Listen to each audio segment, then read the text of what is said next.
So hello everyone, welcome back to another lecture. तो हम पढ़ रहे थे profit and gain of business और प्रोफेशन।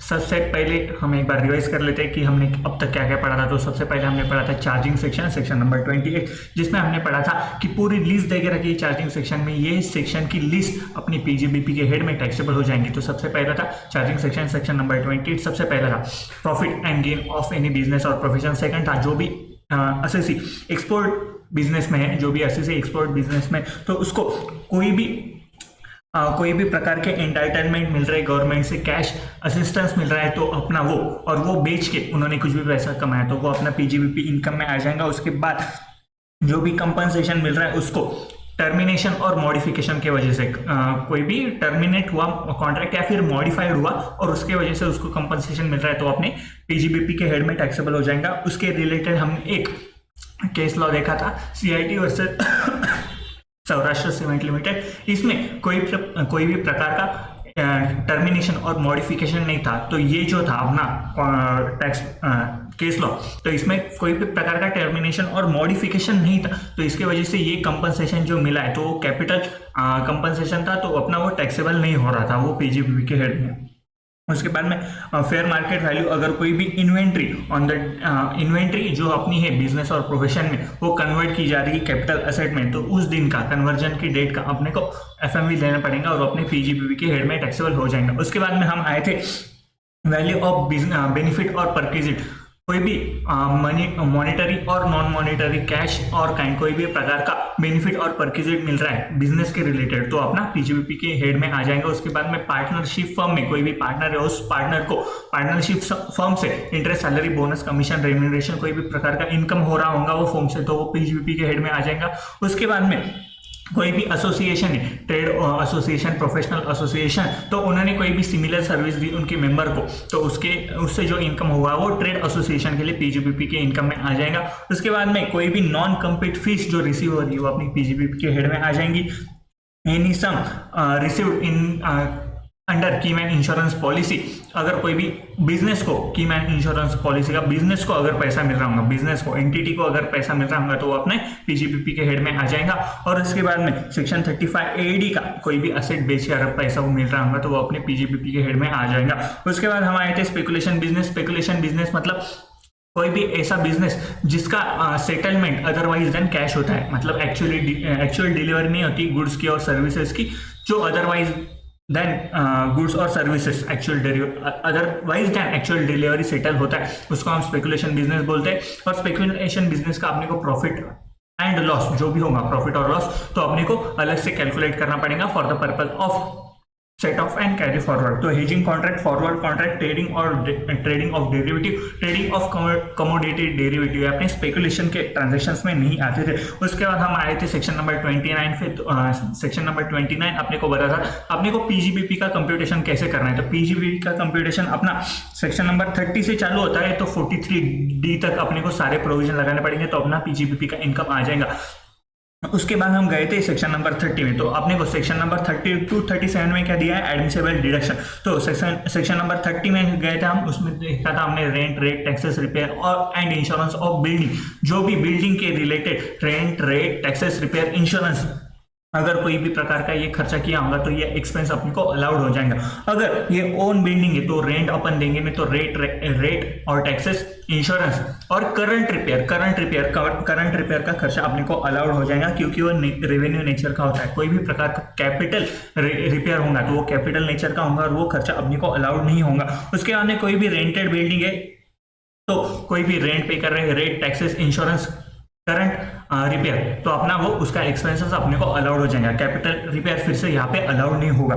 उसके बाद हम आए थे कुछ नोट्स में, जो बिल्डिंग होंगी वो मस्ट यूज होनी चाहिए बिजनेस और प्रोफेशन के लिए। उसके बाद बिल्डिंग जो है वो पर्सनल पर्पस और बिजनेस के पर्पस के लिए यूज कर रहे होंगे, तो अपने को प्रोपोर्शन निकालना होगा कि जो असेट बिजनेस में यूज हो रहा है उसका प्रोपोर्शन कितना है और उसके हिसाब से अपने को उसके डिडक्शन मिल जाएंगे। उसके बाद में कैपिटल रिपेयर जो होता है उसका डिडक्शन नहीं मिलता, तो कैपिटल रिपेयर को अपने को करना है कैपिटलाइज और उसके ऊपर अपन डेप्रिसिएशन क्लेम कर सकते हैं। अगर वो टेनेंट भी रहा तो उसने भी कोई कैपिटल रिपेयर किया तो बिल्डिंग के नाम में, समझो बिल्डिंग के ऊपर कैपिटल रिपेयर किया तो बिल्डिंग के नाम से वो अपना असेट बता सकता है और उसके ऊपर डेप्रिसिएशन क्लेम कर सकता है। उसके बाद में फर्म अगर कोई भी बिजनेस रन कर रही पार्टनर के प्रीमाइसेस में और उसके बदले में उसको रेंट दे रही है, तो वो अपने को डिडक्शन उसका अलाउ हो जाएगा। उसके बाद में रिपेयर और इंश्योरेंस और प्लांट एंड मशीनरी और फर्नीचर, तो इंश्योरेंस, रेवेन्यू रिपेयर्स जो भी होंगे तो उसको अपने का डिडक्शन मिल जाएगा। जो भी कैपिटल रिपेयर होंगे उसका डिडक्शन अपने को नहीं मिलेगा। जो भी नोट है उसके नोट है अपने को सेक्शन नंबर 30 के जो है वही अपने को यहाँ पे एप्लीकेबल हो जाएंगे। सेम कंडीशन यहाँ पे भी एप्लीकेबल हो जाएंगे। उसके बाद में हम आए थे सेक्शन नंबर 32 में, जिसमें हम पढ़े थे डिप्रिसिएशन। तो डिप्रिसिएशन में सबसे पहले अपने को देखना होगा कि ये क्या ये असेट पुट टू यूज हो गया है क्या बिजनेस में। अगर पुट टू यूज हो गया होगा ये असेट तभी अपने को डिप्रिसिएशन मिल सकता है, अदरवाइज अपने को उस असेट के ऊपर डिप्रिसिएशन नहीं मिलेगा। डिप्रिसिएशन अपने को मैंडेटरीली अलाउ करना है, डिप्रिसिएशन का डिडक्शन अपने को लेना ही पड़ेगा। उसके बाद में जो असेट है वो अपने बिजनेस और प्रोफेशन में यूज होना चाहिए। असेट होली और पार्टली ओन रहा तो भी चलेगा, अपने को डेप्रिसिएशन का बेनिफिट मिल जाएगा। जिस प्रोपोर्शन में अपन ओनर है उस प्रोपोर्शन में अपने को डेप्रिसिएशन का बेनिफिट मिल जाएगा। उसके बाद में डेप्रिसिएशन अलाउड होगा, बेनिफिशियल ओनर रहा तभी उसको डेप्रिसिएशन अलाउ हो जाएगा। उसके बाद में अगर लीज पे दिया होगा कोई भी असेट तो लेसर हमेशा डेप्रिसिएशन क्लेम करेगा, और हायर परचेस पे कोई भी असेट हमने परचेस किया होगा तो एट द बिगिनिंग से अपने को उस पर डेप्रिसिएशन क्लेम करना होगा। अब यहाँ पे मैंने फर्स्ट पॉइंट बोला था अगर पुट टू यूज होगा तभी अपने को डेप्रिसिएशन क्लेम करना है, पर कुछ असेट के केस में पुट टू यूज और रेडी टू यूज हम सेम स्टेट में मान लेंगे तो stand by equipment, fire extinguisher और मशीनरी स्पेयर्स जो है उसका रेडी टू यूज भी चाहिए एसेट, तो अपन इसको डेप्रिसिएशन अलाउ कर सकते हैं। उसके बाद में डेप्रिसिएशन जो होता है अपने को ब्लॉक ऑफ असेट के कंसेप्ट से अपने को पूरा डेप्रिसिएशन मिल जाएगा। ब्लॉक ऑफ असेट मतलब अपने को देखना पड़ेगा सेम क्लास ऑफ असेट और सेम रेट ऑफ डेप्रिसिएशन के असेट अपने को ग्रुप बनाना पड़ेगा और उसके ऊपर अपने को डेप्रिसिएशन क्लेम करना पड़ेगा। उसके बाद में हम डेप्रिसिएशन 4 इसमें क्लासिफाई हो जाते हैं, 4 ब्लॉक में क्लासिफाई हो जाते हैं। वो देखा था building, furniture, plant and machinery और इंटेंजिबल असेट, जिसके रेट हमने देखे थे। तो रेट भी एक बार देख लेते हैं। तो देखो रेट हमने पढ़े थे, सबसे पहले बिल्डिंग का पढ़ा था। बिल्डिंग में अगर टेम्पररी स्ट्रक्चर है, तो उसके ऊपर 40% डिप्रिसिएशन मिल जाएगा। उसके बाद में रेसिडेंशियल बिल्डिंग है तो उसके ऊपर 5%, और कमर्शियल बिल्डिंग है अपना तो 10% अपने को डिप्रिसिएशन मिल जाएगा। उसके बाद में फर्नीचर के ऊपर 10% अपने को डिप्रिसिएशन मिल जाएगा। उसके बाद हम आए थे प्लांट एंड मशीनरी। तो प्लांट एंड मशीनरी में सबसे पहले हमने देखा था जो भी other plant and machinery, mobile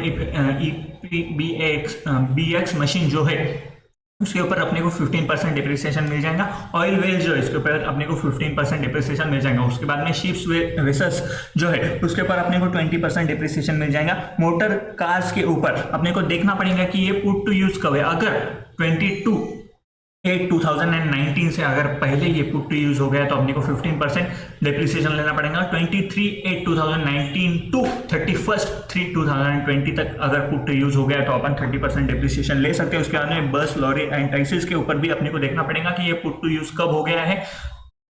अगर 22/8/2019 से अगर पहले पुट टू यूज हो गया होगा तो अपन 30% डिप्रिसिएशन ले सकते हैं। और उसके बाद में 31/3/2020 तक अगर ये पुट टू यूज हो गया होगा तो अपन 45% डिप्रिसिएशन क्लेम कर सकते हैं।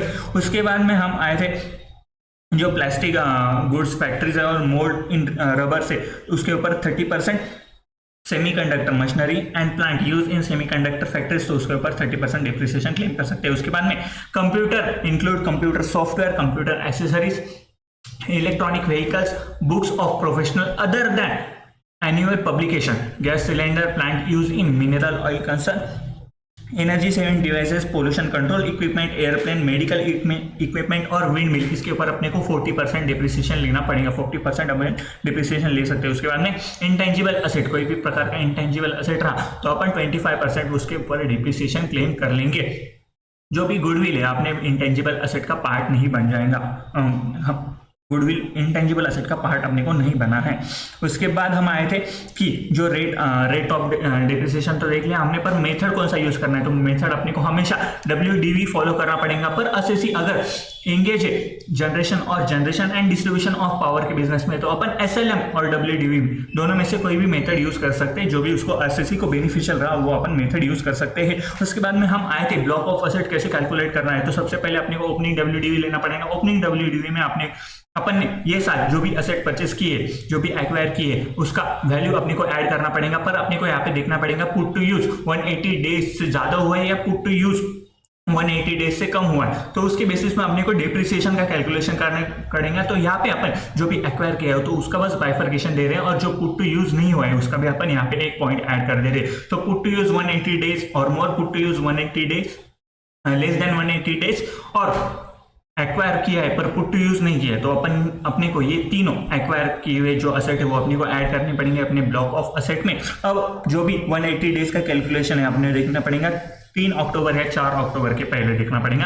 अगर पुट टू यूज हो गया 3 अक्टूबर के बाद मतलब 4 अक्टूबर से, और लीप ईयर है तो 4 अक्टूबर के बाद मतलब 5 अक्टूबर से अगर पुट टू यूज हुआ है तो उसको हाफ ईयरली अपन डिप्रिसिएशन कर लेंगे, नीचे देख लेंगे एक बार। उसके बाद में कोई भी असेट अगर सेल किया या फिर डिस्ट्रॉय हो गया, डिमोलिश हो गया, डिस्कार्ड हो गया इन द प्रीवियस ईयर, तो उसका अमाउंट अपने को लेस करना पड़ेगा।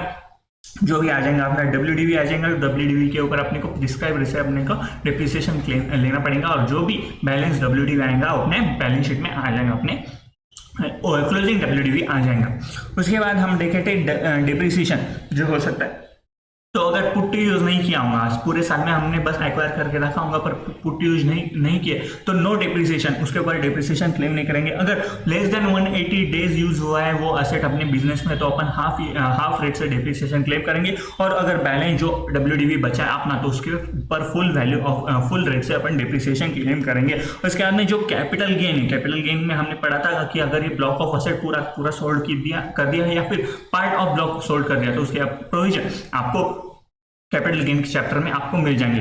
यहां तक हम आए थे, तो सबसे पहला पॉइंट एक बार याद रखो फिर से कि जो डिप्रिसिएशन है तो वो अलाउ हो जाएगा अपने को इनकम टैक्स एक्ट से, अपने को डिप्रिसिएशन अलाउ हो जाएगा इनकम टैक्स एक्ट से। तो जो अगर कंपनी ने जो भी डिप्रिसिएशन है वो कंपनी एक्ट से अगर लेके रखा होगा, और अपना नेट प्रॉफिट यहाँ पे आया होगा कंपनी एक्ट के हिसाब से, तो ये जो नेट प्रॉफिट है उसमें अपने को कंपनी एक्ट का डिप्रिसिएशन ऐड बैक करना पड़ेगा, कंपनी एक्ट का डिप्रिसिएशन अपने को ऐड बैक करना पड़ेगा।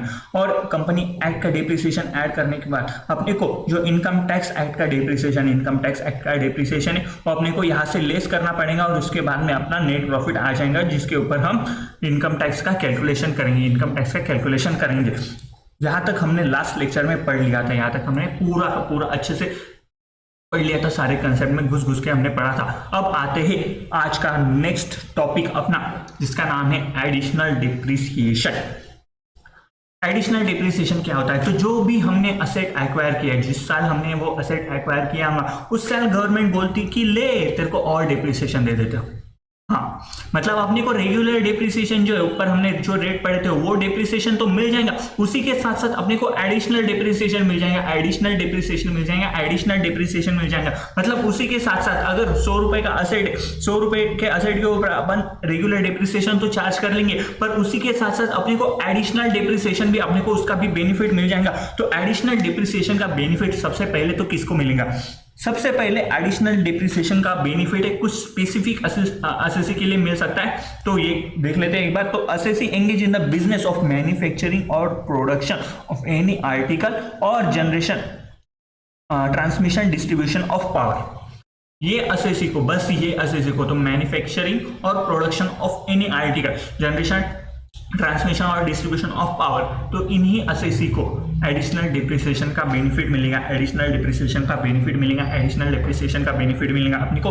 एग्जाम में आ सकता है कि कोई भी मैन्युफैक्चर है, कोई क्वेश्चन में बता देंगे कि कोई भी वो मैन्युफैक्चर या प्रोडक्शन ऑफ एनी आर्टिकल कर रहा है, मतलब मैन्युफैक्चर भी देखा जाए तो मैन्युफैक्चर आ गया, मैन्युफैक्चर नाम आ गया, तो अपने को सबसे पहले याद करना पड़ेगा डिप्रिसिएशन तो आ जाएगा, पर उसी के साथ साथ अपने को एडिशनल डिप्रिसिएशन भी लगाना पड़ेगा। अगर उसने कोई भी असेट न्यू परचेस किया है वो प्रीवियस ईयर में, अगर कोई भी असेट उसने प्रीवियस ईयर में उसने अगर कोई भी असेट न्यू परचेस किया तो उसके ऊपर एडिशनल डिप्रिसिएशन भी अपने को लेना पड़ेगा। तो असेसी मैन्युफैक्चरर होना, प्रोडक्शन ऑफ एनी आर्टिकल के बिजनेस में होना, या फिर जनरेशन, ट्रांसमिशन और डिस्ट्रीब्यूशन ऑफ पावर के बिजनेस में होना, तभी वो एडिशनल डिप्रिसिएशन का बेनिफिट ले सकता है। असेसी एडिशनल डिप्रिसिएशन का बेनिफिट ले सकता है। अब असेसी नहीं, कोई भी new plant and machinery, new plant and machinery, new plant and machinery, new plant and machinery, new plant and machinery अगर परचेस किया होगा प्रीवियस ईयर में, बस प्लांट एंड मशीनरी के ऊपर ही एडिशनल डिप्रिसिएशन का बेनिफिट मिल सकता है। बिल्डिंग परचेस के एडिशनल डिप्रिसिएशन नहीं मिलेगा,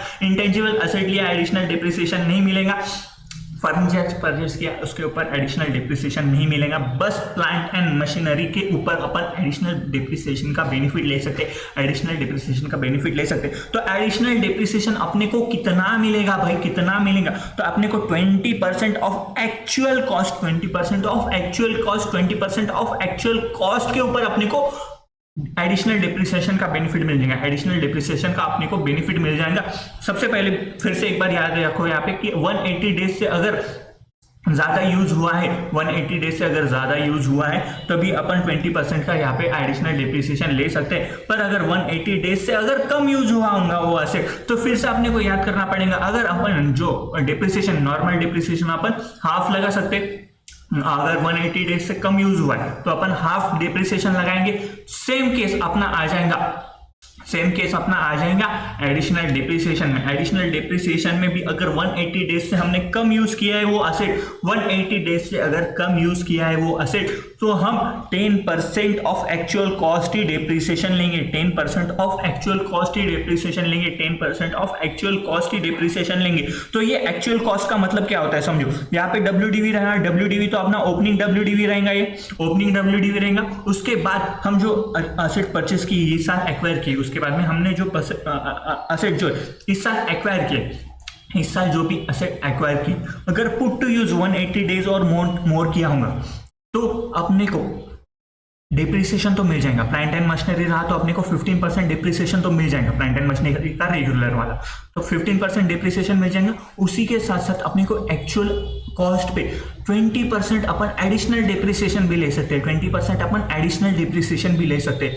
अब अगर असेट 180 डेज से अगर कम यूज हुआ होगा, प्लांट एंड मशीनरी अगर न्यू प्लांट एंड मशीनरी और 180 डेज से अगर कम यूज हुआ होगा, 180 डेज से अगर कम यूज हुआ होगा, तो अब यहाँ पे अपन depreciation, plant and machinery 15% depreciation लेंगे, तो 180 डेज से अगर कम यूज हुआ होगा तो यहाँ पे हम 7.5% ही डिप्रिसिएशन लेंगे, 7.5% ही डिप्रिसिएशन लेंगे। उसी के साथ साथ न्यू प्लांट एंड मशीनरी, तो उसके साथ साथ हम एडिशनल डिप्रिसिएशन भी लेंगे। अब एडिशनल डिप्रिसिएशन हम 20% ले सकते हैं, पर 180 डेज से कम यूज हुआ है वो एसेट, 180 डेज से कम यूज हुआ है तो हम यहाँ पे 20% नहीं लेंगे डिप्रिसिएशन, यहाँ पे हम 10%, 180 डेज से कम यूज हुआ है तो हम 10% एडिशनल डिप्रिसिएशन लेंगे, 10% हम एडिशनल डिप्रिसिएशन लेंगे। अब बहुत सारे असीसी ने गवर्नमेंट को बोला कि हम 10% एडिशनल डिप्रिसिएशन लिया, अब जो बचा हुआ 10% है क्या हम वो नेक्स्ट ईयर ले सकते हैं क्या? बचा हुआ 10% क्या हम नेक्स्ट ईयर ले सकते हैं क्या? तो गवर्नमेंट ने बोला कि हाँ ले लो, जो भी बैलेंस 10% बचा है, बैलेंस 10% जो डिप्रिसिएशन बचा है वो अपन नेक्स्ट ईयर ले सकते हैं, वो अपन नेक्स्ट ईयर क्लेम कर सकते हैं। तो देखो यहाँ पे अगर एक्चुअल कॉस्ट रहा 100 में से 7.5 या इस साल डिप्रिसिएशन ले लिया, उसके बाद में 10 भी अपन इस साल डिप्रिसिएशन ले लिया, तो पूरे साल का डिप्रिसिएशन अपना 17.5 हो गया, 17.5 हो गया इस साल का डिप्रिसिएशन, तो 100 माइनस 17.5 तो ये अपना 82.5 इस साल का आ जाएंगे, इस साल का अपना वैल्यू 82.5 आ जाएगा। और उसके बाद में नेक्स्ट ईयर जो होगा, अब अपन यहाँ पे एक्वायर किया, सोल्ड किया तो वो बाद में देखेंगे, पर जो बचा हुआ अपना 10 है, जो बचा हुआ 10 है वो यहाँ पे हम सबसे पहले लेंगे और एडिशनल डिप्रिसिएशन वहाँ से माइनस कर देंगे। एडिशनल डिप्रिसिएशन नेक्स्ट ईयर से अपन एडिशनल डिप्रिसिएशन का बेनिफिट भी हम ले सकते हैं। तो यहाँ पे देखो ये समझ में आया आपको कि एडिशनल डिप्रिसिएशन अगर 180 डेज से अगर कम यूज हुआ है एसेट, अगर 180 डेज से कम यूज हुआ है एसेट तो हम 10% ही एक्चुअल कॉस्ट का 10% हम एडिशनल डिप्रिसिएशन लेंगे, और जो बैलेंस 10% है, जो बैलेंस 10% है वो अपन नेक्स्ट साल लेंगे, वो अपन नेक्स्ट साल उसका डिप्रिसिएशन का बेनिफिट ले लेंगे। समझ में आया क्या इतना? अरे बोलो ना। चलो अब यार सबसे पहले अपना असेसी कौन होना, मैन्युफैक्चर हो रहा, प्रोडक्शन में होना, generation, transmission, distribution of power के बिजनेस में होना, उसके बाद उसके ऊपर वो बिजनेस में रहा तो उसको एडिशनल डिप्रिसिएशन का बेनिफिट मिल सकता है। तो एडिशनल डिप्रिसिएशन उसको कितना मिलेगा? 20%। किस पर मिलेगा? New plant and machinery. New plant and machinery के ऊपर उसको 20% एडिशनल डिप्रिसिएशन मिल जाएगा। 20% एडिशनल डिप्रिसिएशन कब मिलेगा? 180 डेज से अगर ज्यादा यूज हुआ है वो असेट, 180 डेज से अगर ज्यादा यूज हुआ है वो असेट, तभी उसको 20% मिलेगा। अदरवाइज उसको 10% लेना पड़ेगा और जो बैलेंस 10% है उसको नेक्स्ट साल उसको बेनिफिट मिल जाएगा। बैलेंस 10% का नेक्स्ट साल उसको बेनिफिट मिल जाएगा। अब जो एडिशनल डिप्रिसिएशन, मैंने क्या बोला? New plant and machinery. New plant and machinery के ऊपर वो एडिशनल डिप्रिसिएशन का बेनिफिट ले सकता है। अब उसको एडिशनल डिप्रिसिएशन का बेनिफिट नहीं मिलेगा अगर उसने न्यू प्लांट एंड मशीनरी तो ली पर उसके लिए न्यू है, पर अगर देखा जाए तो मार्केट से उसने second hand plant and machinery purchase की। तो अगर second hand plant and machinery है, second hand plant and machinery तू परचेस करना है और तू बता रहा है कि हमने new plant and machinery purchase किया है, तो तेरे को एडिशनल डिप्रिसिएशन का बेनिफिट यहाँ पे नहीं मिलेगा। समझा कह रहा हूं? तो देखो, second hand plant and machinery अगर परचेस किया होगा, second hand plant and machinery अगर परचेस किया होगा तो उसके ऊपर असीसी को एडिशनल डिप्रिसिएशन का बेनिफिट नहीं मिलेगा। एडिशनल डिप्रिसिएशन का बेनिफिट नहीं मिलेगा। Second hand plant and machinery अगर उसने परचेस किया तो उसके ऊपर उसको एडिशनल डिप्रिसिएशन का बेनिफिट नहीं मिलेगा। उसके बाद में जो भी प्लांट एंड मशीनरी इंस्टॉल हुआ है वो ऑफिस प्रीमाइसेस में या फिर रेसिडेंशियल अकोमोडेशन में इंस्टॉल हुआ है, जो भी प्लांट एंड मशीनरी इंस्टॉल हुआ है, समझो हमने कंप्यूटर लिया, कंप्यूटर अपना प्लांट एंड मशीनरी, और उसने वो प्लांट एंड मशीनरी कंप्यूटर जो है वो ऑफिस में जो रिसेप्शनिस्ट है उसके टेबल पे लगा दिया। रिसेप्शनिस्ट लगा के रखा है, अपनी बड़ी कंपनी रिसेप्शनिस्ट है और उसके ऑफिस के टेबल में उसने वो कंप्यूटर लगा दिया। ये ऑफिस प्रीमाइसेस में यूज हुआ है। अपने को एडिशनल डिप्रिसिएशन कब मिल रहा था? अपन मैन्युफैक्चरर और प्रोडक्शन में है, मैन्युफैक्चरर और प्रोडक्शन में। तो यहाँ पे गवर्नमेंट भी बोल रहा है तूने प्लांट एंड मशीनरी लिया है ना, तो वो तू प्लांट एंड मशीनरी तेरे को एडिशनल डिप्रिसिएशन हम देंगे, एडिशनल डिप्रिसिएशन का बेनिफिट तू ले सकता है। पर ये जो प्लांट एंड मशीनरी, ये जो कंप्यूटर तूने यूज किया है वो तू ऑफिस प्रीमाइसेस में यूज नहीं कर सकता। ऑफिस प्रीमाइसेस में यूज नहीं कर सकता।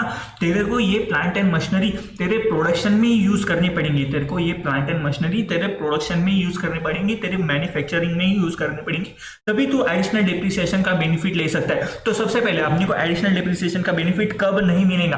कब नहीं मिलेगा? तो second hand plant and machinery रही तो अपने को एडिशनल डिप्रिसिएशन का बेनिफिट नहीं मिलेगा। अगर प्लांट एंड मशीनरी अपने ऑफिस प्रीमाइसेस में यूज हुई या फिर रेसिडेंशियल अकोमोडेशन में यूज हुआ है तो अपने को एडिशनल डिप्रिसिएशन का बेनिफिट नहीं मिलेगा। एडिशनल डिप्रिसिएशन का बेनिफिट नहीं मिलेगा। उसके बाद में ship, aircraft, road transport vehicle, ship, aircraft, road transport vehicle, इसके ऊपर अपने को एडिशनल डिप्रिसिएशन का बेनिफिट नहीं मिलेगा। इसके ऊपर अपने को एडिशनल डिप्रिसिएशन का बेनिफिट नहीं मिलेगा। अब फोर्कलिफ्ट ट्रक जो होते हैं फैक्ट्री में यूज होते हैं, जो फैक्ट्री में यूज किए जाते हैं ट्रक्स, तो उसके ऊपर अपने को क्वेश्चन में दे देगा वो कि अब अगर ट्रक लिया तो फोर्कलिफ्ट ट्रक है वो अपन प्रोडक्शन में यूज कर रहे हैं या फिर कंपनी में यूज कर रहे हैं, तो उसके ऊपर अपन एडिशनल डिप्रिसिएशन का बेनिफिट ले सकते हैं। अब ये रोड ट्रांसपोर्ट व्हीकल है पर अपन ये फैक्ट्री में यूज कर रहे हो तो इसका बेनिफिट हम इसके ऊपर हम एडिशनल डिप्रिसिएशन क्लेम कर सकते हैं। एडिशनल डिप्रिसिएशन यहाँ पे क्लेम कर सकते हैं। उसके बाद में प्लांट एंड मशीनरी के ऊपर 100% डिडक्शन अलाउड हो जाएगा। 100% डिडक्शन कब अलाउड होता है? कुछ स्पेसिफिक केसेस में। तो स्पेसिफिक केसेस में गवर्नमेंट क्या बोलता है, तुमने ये एसेट परचेस किया ना, तुमने ये एसेट परचेस किया ना, हम देखेंगे 35 आपको थोड़ा सा डिफरेंस मिल जाएगा कि कुछ कुछ एसेट होते हैं, कुछ कुछ कैपिटल एक्सपेंडिचर होते हैं जो हमने इन्वेस्ट किया है, जो हमने कैपिटल एक्सपेंडिचर इन्वेस्ट किया है पैसा, तो गवर्नमेंट बोलता है तुम 100% डिडक्शन ले लो, 100% डिडक्शन ले लो, 100% डिडक्शन ले लो। मतलब अगर मेरे पास मेरा नेट प्रॉफिट है 100 रुपीज, मेरा नेट प्रॉफिट है 100 रुपीज और मैंने वो स्पेसिफिक बिजनेस में या फिर स्पेसिफिक एसेट के लिए वो पैसा इन्वेस्ट किया, समझो 80 रुपीज मैंने वो स्पेसिफिक एसेट या फिर स्पेसिफिक कैपिटल एक्सपेंडिचर किया है, वो स्पेसिफिक कैपिटल एक्सपेंडिचर किया है मैंने 80 रुपीज का, तो गवर्नमेंट क्या बोलता है ये एसेट में तूने इन्वेस्ट किया है ना, तेरे को 100% डिडक्शन दे देगा। 100% डिडक्शन मतलब 100 से डायरेक्ट 80 जो हमने इन्वेस्ट किया था वो डायरेक्टली माइनस हो जाएगा और अपना नेट प्रॉफिट जो बचेगा इनकम टैक्स वो बस 20 बचेगा और 20 के ऊपर हम टैक्स पे करेंगे। तो कुछ स्पेशल केसेस होते हैं जिसके ऊपर गवर्नमेंट अलाउड कर देता है कि हम 100% डिडक्शन अलाउड है, 100% उसके ऊपर डिडक्शन आपको अलाउड हो जाएगा। क्यों करता है गवर्नमेंट? ताकि वो चीजें प्रमोट हो, ताकि वो चीजों का प्रोडक्शन बने। कुछ प्लांट एंड मशीनरी अगर परचेस किए होंगे उसके ऊपर 100% डिडक्शन अलाउड कर रहा है गवर्नमेंट, तो गवर्नमेंट चाहता है कि वो प्लांट एंड मशीनरी आप परचेस करो, उसके ऊपर प्रोडक्शन करो ताकि उसका प्रोडक्शन इंडिया में बढ़े ताकि इंपोर्ट कम हो। तो इसके वजह से कुछ इंसेंटिव गवर्नमेंट देता है कुछ स्पेसिफिक बिजनेसेस को प्रमोट करने के लिए, तो उसका 100% डिडक्शन अपने को अलाउड हो जाता है। 100% डिडक्शन अपने को अलाउड हो जाता है। देखो second hand plant and machinery के ऊपर अपने को एडिशनल डिप्रिसिएशन का बेनिफिट मिलेगा। उसके बाद में प्लांट एंड मशीनरी अगर ऑफिस प्रीमाइसेस में या फिर रेजिडेंशियल एप्लीकेशन में यूज हुआ है तो आपको एडिशनल डिप्रिसिएशन का बेनिफिट नहीं मिलेगा। उसके बाद chips, aircraft, road transport vehicle, इसके ऊपर भी आपको एडिशनल डिप्रिसिएशन नहीं मिलेगा। अगर कोई फॉर्कलिफ्ट जो आपने फैक्ट्री यूज किए जाए तो उसके ऊपर हम एडिशनल डिप्रिसिएशन का बेनिफिट ले सकते हैं। उसके बाद में प्लांट एंड मशीनरी जिसके ऊपर 100% डिडक्शन अलाउड हो जाएगा। अब 100% डिडक्शन अलाउड हो जाएगा तो अपन उसके ऊपर डिप्रिसिएशन ले ही नहीं सकते, तो डिप्रिसिएशन उसके ऊपर ले ही नहीं सकते, तो मतलब पूरा का पूरा डिडक्शन ही पूरा का पूरा इन्वेस्टमेंट में अपन ने अलाउड कर दिया, तो उसके ऊपर क्या डिप्रिसिएशन नहीं है, एडिशनल डिप्रिसिएशन। तो देखो उसके ऊपर भी हम एडिशनल डिप्रिसिएशन नहीं लग सकते, उसके ऊपर हम एडिशनल डिप्रिसिएशन नहीं ले सकते। तो चलो ये हो गया एडिशनल डिप्रिसिएशन हम कब नहीं ले सकते। अब एक नोटिफिकेशन आया था कि प्रिंटिंग एंड पब्लिकेशन के बिजनेस में जो भी एसएससी इन्वॉल्व है, प्रिंटिंग और पब्लिकेशन के बिजनेस में जो भी एसएससी इन्वॉल्व है इसको भी हम एडिशनल डिप्रिसिएशन का बेनिफिट देंगे, एडिशनल डिप्रिसिएशन का बेनिफिट लेंगे। तो मतलब उसने कोई भी प्लांट एंड मशीनरी परचेस किया और वो प्रिंटिंग एंड पब्लिकेशन के बिजनेस में इन्वॉल्व है और उसने प्लांट एंड मशीनरी परचेस किया तो उसको भी हम एडिशनल डिप्रिसिएशन का बेनिफिट उसको मिल जाएगा, एडिशनल डिप्रिसिएशन का बेनिफिट उसको मिल जाएगा। उसके बाद में एडिशनल डिप्रिसिएशन का बेनिफिट नहीं मिलेगा अगर SSC claim depreciation under SLM के मेथड में अगर कोई एसएससी उसका डिप्रिसिएशन क्लेम करना है जो नॉर्मल वाला डिप्रिसिएशन है। अब नॉर्मल वाला डिप्रिसिएशन एसएलएम के बेसिस में कौन क्लेम कर सकता था, जो पावर डिस्ट्रीब्यूशन के जनरेशन के बिजनेस में इन्वॉल्व है, वही बस एसएलएम का ऑप्शन सेलेक्ट कर सकता था डिप्रिसिएशन के केस में। जो भी अदर एसएससी उनको हमेशा डब्ल्यूडीवी मेथड फॉलो करना पड़ेगा, तो जो एसएससी अगर एसएलएम में बेसिस पे अगर उसका डिप्रिसिएशन क्लेम कर रहा है, नॉर्मल वाला डिप्रिसिएशन वो एसएलएम बेसिस पे क्लेम कर रहा है, तो उसको एडिशनल डिप्रिसिएशन का बेनिफिट यहाँ पे नहीं दिया जाएगा, एडिशनल डिप्रिसिएशन का बेनिफिट यहाँ पे नहीं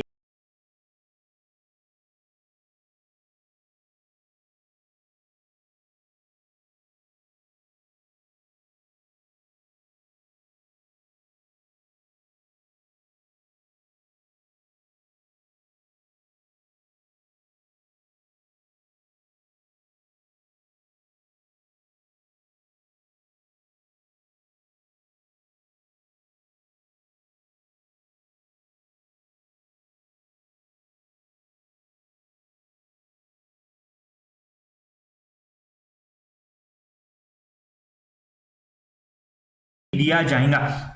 तो देखो एडिशनल डिप्रिसिएशन सेक्शन नंबर 32(1) इतना ही याद रखो, बाकी का सबसेक्शन क्लॉज नहीं याद रहेगा, आपने को याद करने की जरूरत भी नहीं है। तो देखो एडिशनल डिप्रिसिएशन सेक्शन नंबर 32(1) याद रखो बस। तो एसएससी अगर manufacturing, production of any article, generation, transmission और डिस्ट्रीब्यूशन ऑफ पावर के बिजनेस में तो उसको एडिशनल डिप्रिसिएशन का बेनिफिट मिल जाएगा। अगर उसने new plant and machinery purchase किया तो उसको एडिशनल डिप्रिसिएशन का बेनिफिट मिल जाएगा। कितना डिप्रिसिएशन लेगा वो 20% ऑफ एक्चुअल कास्ट। अगर ये असेट 180 डेज से अगर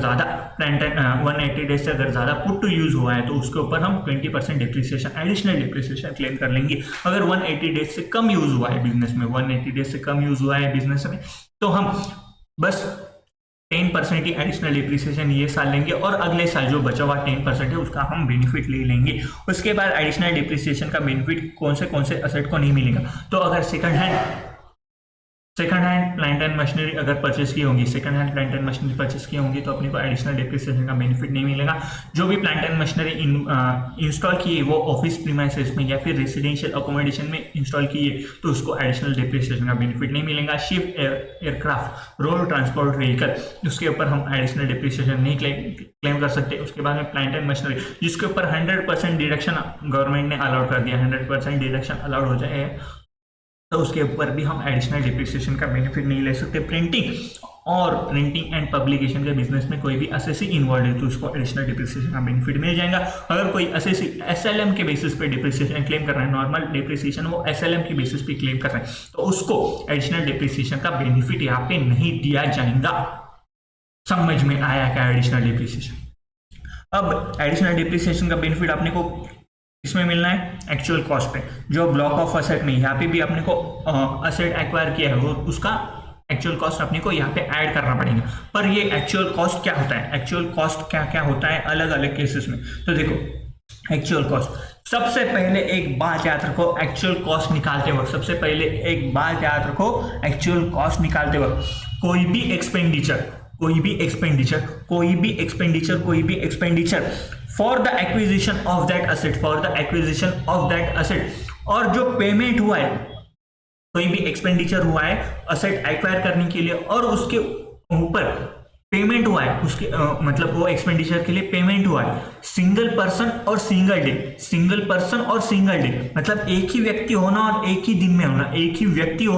दिन में हुआ, other than account paid check, demand draft, ECS electronic clearance system, account paid check के अलावा, डिमांड ड्राफ्ट के अलावा, ECS के अलावा, अकाउंट पेड चेक, DD और ECS के अलावा अगर पेमेंट हुआ तो देखो एक्सपेंडिचर हुआ है, असेट एक्वायर करने के लिए एक्सपेंडिचर हुआ है, सिंगल डे के लिए हुआ है, सिंगल पर्सन को हुआ है, सिंगल डे में हुआ है, सिंगल पर्सन को हुआ है, otherwise that account paid check, DD ECS के थ्रू हुआ है, और उसका एक्सपेंडिचर का अमाउंट अगर 10,000 से ज्यादा, एक्सपेंडिचर का अमाउंट अगर 10,000 से ज्यादा है, एक्सपेंडिचर का अमाउंट अगर 10,000 से ज्यादा है, तो हम ये एक्सपेंडिचर अपने एक्चुअल कॉस्ट में नहीं लेंगे, हमारे एक्चुअल कॉस्ट में नहीं लेंगे।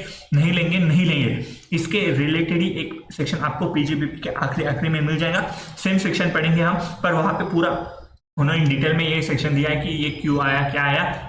तो लोग कैश ट्रांजैक्शन कर देते थे 10,000 20,000 एक ही दिन में एक ही पर्सन को दे देते थे, तो ये जो कैश ट्रांजैक्शन है ये अवॉइड करने के लिए गवर्नमेंट ने ये सेक्शन लाया था, तो अपन पढ़ेंगे, उसका भी सेक्शन मिल जाएगा आपको। पर यहाँ पे एक्चुअल कॉस्ट के रिलेटेड पॉइंट था, तो एक्चुअल कॉस्ट में कोई भी एक्सपेंडिचर ऐसा इनकर हुआ है, एक्चुअल कॉस्ट में मतलब कोई भी असेट परचेस करने के लिए कोई भी एक्सपेंडिचर इनकर हुआ है, और ये एक्सपेंडिचर सिंगल पर्सन को सिंगल डे में अगर otherwise than account paid cheque, draft, ECS के थ्रू हुआ है, अकाउंट पेड चेक, ड्राफ्ट और ECS के थ्रू हुआ है, और उसका अमाउंट 10,000 से ज्यादा है, उसका अमाउंट अगर 10,000 से ज्यादा है, तो वो एक्सपेंडिचर हम एक्चुअल कॉस्ट में उसको ऐड नहीं करेंगे। अब अगर नॉर्मल हमने देखा होगा, नॉर्मल जब अपन एक्चुअल कॉस्ट निकालते तो जो भी एक्चुअल कॉस्ट में हम सारे टाइप के एक्सपेंडिचर हम ऐड कर देते थे। अगर ये पेन मैंने परचेस किया तो ये पेन अगर मेरे घर तक डिलीवरी हो रही है पेन की, तो उसके रिलेटेड कोई ट्रांसपोर्टेशन का खर्चा भी किया होगा तो वो भी हम ऐड कर देंगे। उसके बाद में ये हुई वहाँ पे कोई भी अब ये इसके ऊपर तो परचेस करने के लिए तो मैं पैसा दूंगा, तो वो भी हम ऐड कर देंगे। तो ऐसे सारे एक्सपेंडिचर अलाउ हो सकते थे, पर अगर ये एक्सपेंडिचर 10,000 से ज्यादा है, otherwise than account paid cheque, draft और ECS के थ्रू हुआ है, सिंगल डे को हुआ, सिंगल पर्सन को हुआ, तो उसका एक्चुअल कॉस्ट में हम वो अमाउंट ऐड नहीं करेंगे, अब देखो कोई भी असेट हमने परचेस किया है, तो परचेस प्राइस तो आ जाएगा, ऑब्वियस बात है, परचेस प्राइस आ जाएगा। उसके बाद में एक्सपेंसेस जो भी आएंगे, incurred till date asset put to use तक जितने भी एक्सपेंस हमने क्लेम किए, जितने भी एक्सपेंस हमने किए, इनकर किए, तो वो हम एक्चुअल कॉस्ट में ऐड कर देंगे, अब देखो उसमें क्या आ जाएगा, इंस्टॉलेशन आ जाएगा, ट्रायल रन किया होगा, ट्रांसपोर्टेशन किया होगा, इंटरेस्ट ऑन लोन। अब इंटरेस्ट ऑन लोन अगर पूरे साल का इंटरेस्ट होगा, पूरे साल का अगर 100 रुपए इंटरेस्ट होगा, 100 रुपए में अगर हमने हाफ ईयरली मतलब 6 मंथ बाद ये असेट पुट टू यूज कर दिया, तो बस 50 का इंटरेस्ट जो है हम वो कैपिटलाइज कर देंगे, और 50 का जो इंटरेस्ट है वो अपने P&L में जाएगा एज अ एक्सपेंसेस। तो असेट पुट टू यूज तक जितने भी एक्सपेंडिचर असेसी कर रहा है, तो वो हम एक्चुअल कॉस्ट में ऐड कर देंगे। इंस्टॉलेशन रहेगा, ट्रायल रन का खर्चा रहेगा, ट्रांसपोर्टेशन रहेगा, इंटरेस्ट ऑन लोन का खर्चा रहेगा पुट टू यूज करने तक, तो वो हम एक्चुअल कॉस्ट में उसको ऐड कर देंगे। अब बेनिफिट रिसीव्ड जो होता है, मतलब जो अमाउंट अपने को असेट परचेस करने के बदले अपने को मिल गया, मतलब अपना कॉस्ट वो अमाउंट से कम हो गया। मतलब समझो 100 रुपीज का असेट है और उसके बदले में मेरे को कहीं से भी उसका 20 मिल गया, तो मेरा एक्चुअल कॉस्ट कितना हो गया 80। तो कोई भी बेनिफिट अपने को मिला है, कोई भी बेनिफिट रिसीव हुआ है, कोई भी बेनिफिट रिसीव हुआ, अब ये बेनिफिट क्या हो सकता है, सब्सिडी हो सकता है, गवर्नमेंट ग्रांट हो सकता है, या फिर sale on trial run product हो सकता है। मतलब ये जो ट्रायल रन के प्रोडक्ट हमने बेच दिए, ये जो ट्रायल रन के प्रोडक्ट हमने बेच दिए, तो उसके बदले में अपने को कोई भी अमाउंट रिसीव हुआ है, उसके बदले में अपने को अमाउंट रिसीव हुआ है, तो अपने को लेस करना पड़ेगा, एक्चुअल कॉस्ट से वो अमाउंट लेस करना पड़ेगा। तो देखो परचेज किया होगा असेट, तो परचेज प्राइस तो आ जाएगा उसके बदले में। उसके बाद अपने को एक्सपेंस ऐड करने पड़ेंगे। एक्सपेंस ऐड करने के लिए इंस्टॉलेशन कॉस्ट ऐड होगा, ट्रायल रन का खर्चा ऐड होगा, ट्रांसपोर्टेशन का खर्चा ऐड होगा, जो भी इंटरेस्ट होगा, पुट टू यूज करने तक में, put to use asset put to use करने तक जितने भी खर्चे होंगे वो अपने को यहाँ पे ऐड कर देने पड़ेंगे। उसके बाद में बेनिफिट रिसीव जो है अपने को वो अमाउंट लेस करना पड़ेगा। अब बेनिफिट में अपने को गवर्नमेंट ग्रांट मिल सकता है, या फिर जो हमने प्रोडक्शन किया था ट्रायल रन से, जो भी हमने सोल्ड कर दिया, तो उसका अमाउंट यहाँ से लेस हो जाएगा। और उसके बाद अपना आ जाएंगे एक्चुअल कॉस्ट पे वहाँ पे ऐड कर देंगे, या फिर एडिशनल डिप्रिसिएशन रहा तो हम एक्चुअल कॉस्ट में उसको एडिशनल डिप्रिसिएशन का बेनिफिट ले सकते हैं। अब कोई भी असेट अगर गिफ्ट विल और इनहेरिटेंस में मिला है, तो कैपिटल गेन जैसा ही यहाँ पे अपने को कॉस्ट टू प्रीवियस ओनर लेना पड़ेगा, मतलब गिफ्ट विल और इनहेरिटेंस में मेरे पापा ने मेरे को असेट दिया और मैं बिजनेस में यूज कर रहा हूँ, तो मेरे पापा का जो भी कॉस्ट है वो अब मेरा एक्चुअल कॉस्ट आ जाएगा। उसके बाद में कोई भी असेट जो है पर्सनल यूज के लिए हो रहा था और बिजनेस यूज के लिए हो रहा है, तो ये असेट में अगर बिल्डिंग होगा, तो अपने को ओरिजिनल कॉस्ट लेनी पड़ेगी। अब ये पहले पर्सनल यूज के लिए हो रहा था, अब अपन बिजनेस में यूज कर रहे हैं, अब हम बिजनेस में लाए वो असेट, तो ओरिजिनल कॉस्ट लेना पड़ेगा। ओरिजिनल कॉस्ट में से अपने को नोशनल डिप्रिसिएशन लेस करना पड़ेगा। अब ये नोशनल डिप्रिसिएशन क्या होता है? नोशनल डिप्रिसिएशन मतलब ये कि अगर ये असेट फर्स्ट डे से जिस दिन हमने एक्वायर किया उस दिन से अगर बिजनेस में यूज होता था, जिस दिन हमने एक्वायर किया उस दिन से अगर बिजनेस में यूज होता था, तो उसके ऊपर हम कितना डिप्रिसिएशन क्लेम कर सकते थे, तो नोशनल डिप्रिसिएशन। अब ये नोशनल डिप्रिसिएशन का रेट कैसा आएगा? ये देखो होटल लाल लिपस्टिक लगी मेरे को, पीछे का बैकग्राउंड रेड है, तो यहाँ पे भी चलो कोई बात नहीं, एडजस्ट कर लेना, लिपस्टिक लगी। तो देखो नोशनल डिप्रिसिएशन कौन सा आएगा? जो भी आज का रेट है, जो भी डिप्रिसिएशन का आज का रेट है, अगर बिल्डिंग रही टेम्पररी स्ट्रक्चर 40%, उसके हिसाब से जो चार्ज दिया उसके हिसाब से कोई भी अगर बिल्डिंग रही, कमर्शियल रेसिडेंशियल जो भी बिल्डिंग रही, तो हम देखेंगे कि ये असेट कब एक्वायर हुआ, अब एक्वायर के दिन से आज तक का जितना भी डिप्रिसिएशन है आज के रेट का, मतलब अगर 2002-03 में वो असेट एक्वायर करके रखा होगा, 2002-03 में वो असेट एक्वायर करके रखा होगा, तो उस समय का डिप्रिसिएशन का रेट ऑब्वियसली अलग होगा आज के समय से। हो सकता है कि लॉ चेंज हो गया, तो आज का अपने को डिप्रिसिएशन लेना पड़ेगा। और अब तक अपने को डिप्रिसिएशन कितना हुआ, वो अमाउंट अपने को लेस करना पड़ेगा, और जो भी अमाउंट बचा है वो अपना एक्चुअल कॉस्ट हो जाएगा। समझ में आया क्या यहाँ तक? अब बिल्डिंग का केस का तो हो गया, बिल्डिंग के अलावा कोई भी असेट रहा, तो उसको हम एक्चुअल कॉस्ट पे ही ले लेंगे, इररिस्पेक्टिव ऑफ एफएमवी, उसका फेयर मार्केट वैल्यू क्या है, आपने को कुछ भी लेन देन नहीं है, जो भी एक्चुअल कॉस्ट है उसके ऊपर हम बिजनेस में उसको ले लेंगे। तो बिल्डिंग रहा, तो बिल्डिंग के केस में आपने को बस नोशनल डिप्रिसिएशन वहाँ से माइनस कर देना पड़ेगा। अब अगर असेट कोई भी इंडिया से बाहर है, asset brought into India by an non resident ने अगर इंडिया में लाया है उसके बिजनेस के लिए या प्रोफेशन के लिए, तो फिर से सेम केस आएगा। जो भी असेट है, जैसे हम यहाँ पे बिल्डिंग के केस में नोशनल डिप्रिसिएशन माइनस कर देते थे, उसी टाइप में अपने को यहाँ पे करना पड़ेगा। और जो ओरिजिनल कॉस्ट है असेट का, अपने उस असेट का, उसमें से अपने को माइनस कर देने पड़ेंगे depreciation at rate in force if such asset use in India from the acquisition. तो जब से ये असेट एक्वायर किया है तब से अब तक का ये डिप्रिसिएशन अपने को माइनस कर देना पड़ेगा, और जो भी वैल्यू आई वो अपने को एक्चुअल कॉस्ट लेना पड़ेगा। उसके बाद में asset previously use scientific research brought into regular business. अब साइंटिफिक रिसर्च में यूज हुआ है वो असेट, तो ये सेक्शन नंबर 35 में आपको समझ जाएगा कि साइंटिफिक रिसर्च में अगर कोई भी हमने एक्सपेंस कर दिया तो उसका अपने को डिडक्शन मिल जाता है, 100% डिडक्शन अलाउड होता है। कुछ असेट के केस में प्रीवियस 3 साल के कमेंस उधर देख लेंगे, कमेंसमेंट से 3 साल के पहले तक अपन ले सकते हैं यहाँ पे, तो सेक्शन नंबर 35 में अपन पढ़ लेंगे। तो जो भी असेट रहा अगर वो साइंटिफिक रिसर्च से अपने रेगुलर बिजनेस में ला रहे हैं, साइंटिफिक रिसर्च में यूज होता था वो असेट अब रेगुलर बिजनेस में यूज करेंगे, तो उसका एक्चुअली में उसका डिडक्शन हम सेक्शन नंबर 35 में पूरा का पूरा यहाँ वहाँ पे डिडक्शन ले लिया होगा और उसके बाद हम बिजनेस में यूज कर रहे हैं, तो यहाँ पे हम जो डिडक्शन ले लिया है सेक्शन नंबर 35 में, तो एक्चुअल कॉस्ट यहाँ पे नील आ जाएगा, एक्चुअल कॉस्ट यहाँ पे नील आ जाएगा वो असेट का। उसके बाद में stock converted into capital asset and use in business profession, तो कोई भी स्टॉक कन्वर्ट हुआ है अपनी कैपिटल असेट में, कोई भी स्टॉक कन्वर्ट हुआ है अपनी कैपिटल असेट में और वो अब हम बिजनेस में यूज कर रहे हैं, वो अब हम बिजनेस में यूज कर रहे हैं। समझो डीएलएफ आईपीएल का है, आईपीएल का पहले स्पॉन्सर कर रहा था तो डीएलएफ आईपीएल वैसे क्या रह जाता, तो डीएलएफ है, डीएलएफ ने अगर कोई भी बिल्डिंग बनाई, डीएलएफ ने अगर कोई भी बिल्डिंग बनाई और उन्होंने ये स्टॉक इन ट्रेड हो गया, उनका कंस्ट्रक्शन का बिजनेस, उनका बिल्डर एंड डेवलपर है वो,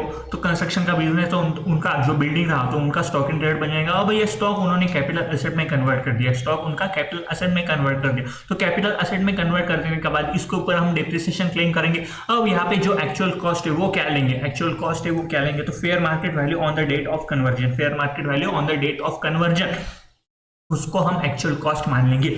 अब री एक्विजिशन हुआ है असेट का, री एक्विजिशन हुआ है वो असेट का, तो समझो एक असेट है, ये असेट है मेरे पास, कोई भी असेट है और मैंने किसी पर्सन को बेच दी, समझो कौन लेते हैं,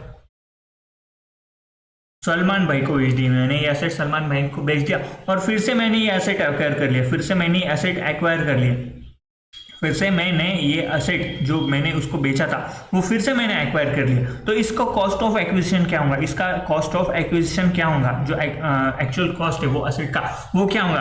तो यहाँ पे मैं यहाँ पे क्या कर सकता हूँ, गफला कर सकता हूँ कि उसको कम रेट में असेट बेच दूंगा, उसको जो है ये असेट मेरा समझो WDV है, मैंने असेट बहुत साल पहले परचेस किया था, अब मेरा इसका WDV 50 बचा है, मेरा इसका WDV 50 बचा है और इसको मैंने बेच दिया समझो 40 में बेच दिया इसको मैंने असेट, तो मेरा 10 लाख का तो लॉस हो गया, 10 लाख समझो 10 रुपए का लॉस हो गया, 50 लाख में चलो 10 रुपए का लॉस हो गया। अब 10 रुपए का लॉस हो गया तो मैंने उससे क्या किया, ये सलमान भाई से फिर से मैंने ये 90 रुपीज में परचेस कर लिया, 90 रुपीज में परचेस कर लिया। अब मैं 90 के ऊपर डिप्रिसिएशन क्लेम करूंगा, अब 90 के ऊपर और 50 के ऊपर डिप्रिसिएशन क्लेम करना अलग बात है, 90 के ऊपर डिप्रिसिएशन ज्यादा आएगा, 50 जो ओरिजिनल WDV था उसके ऊपर डिप्रिसिएशन कम हो जाएगा। अब डिप्रिसिएशन अगर ज्यादा क्लेम कर लिया मैंने, 90 के ऊपर डिप्रिसिएशन क्लेम कर लिया तो यहाँ पे डिप्रिसिएशन बढ़ जाएगा और मेरा प्रॉफिट कम हो जाएगा, तो उसके बाद मैं टैक्स के कम पे करूंगा।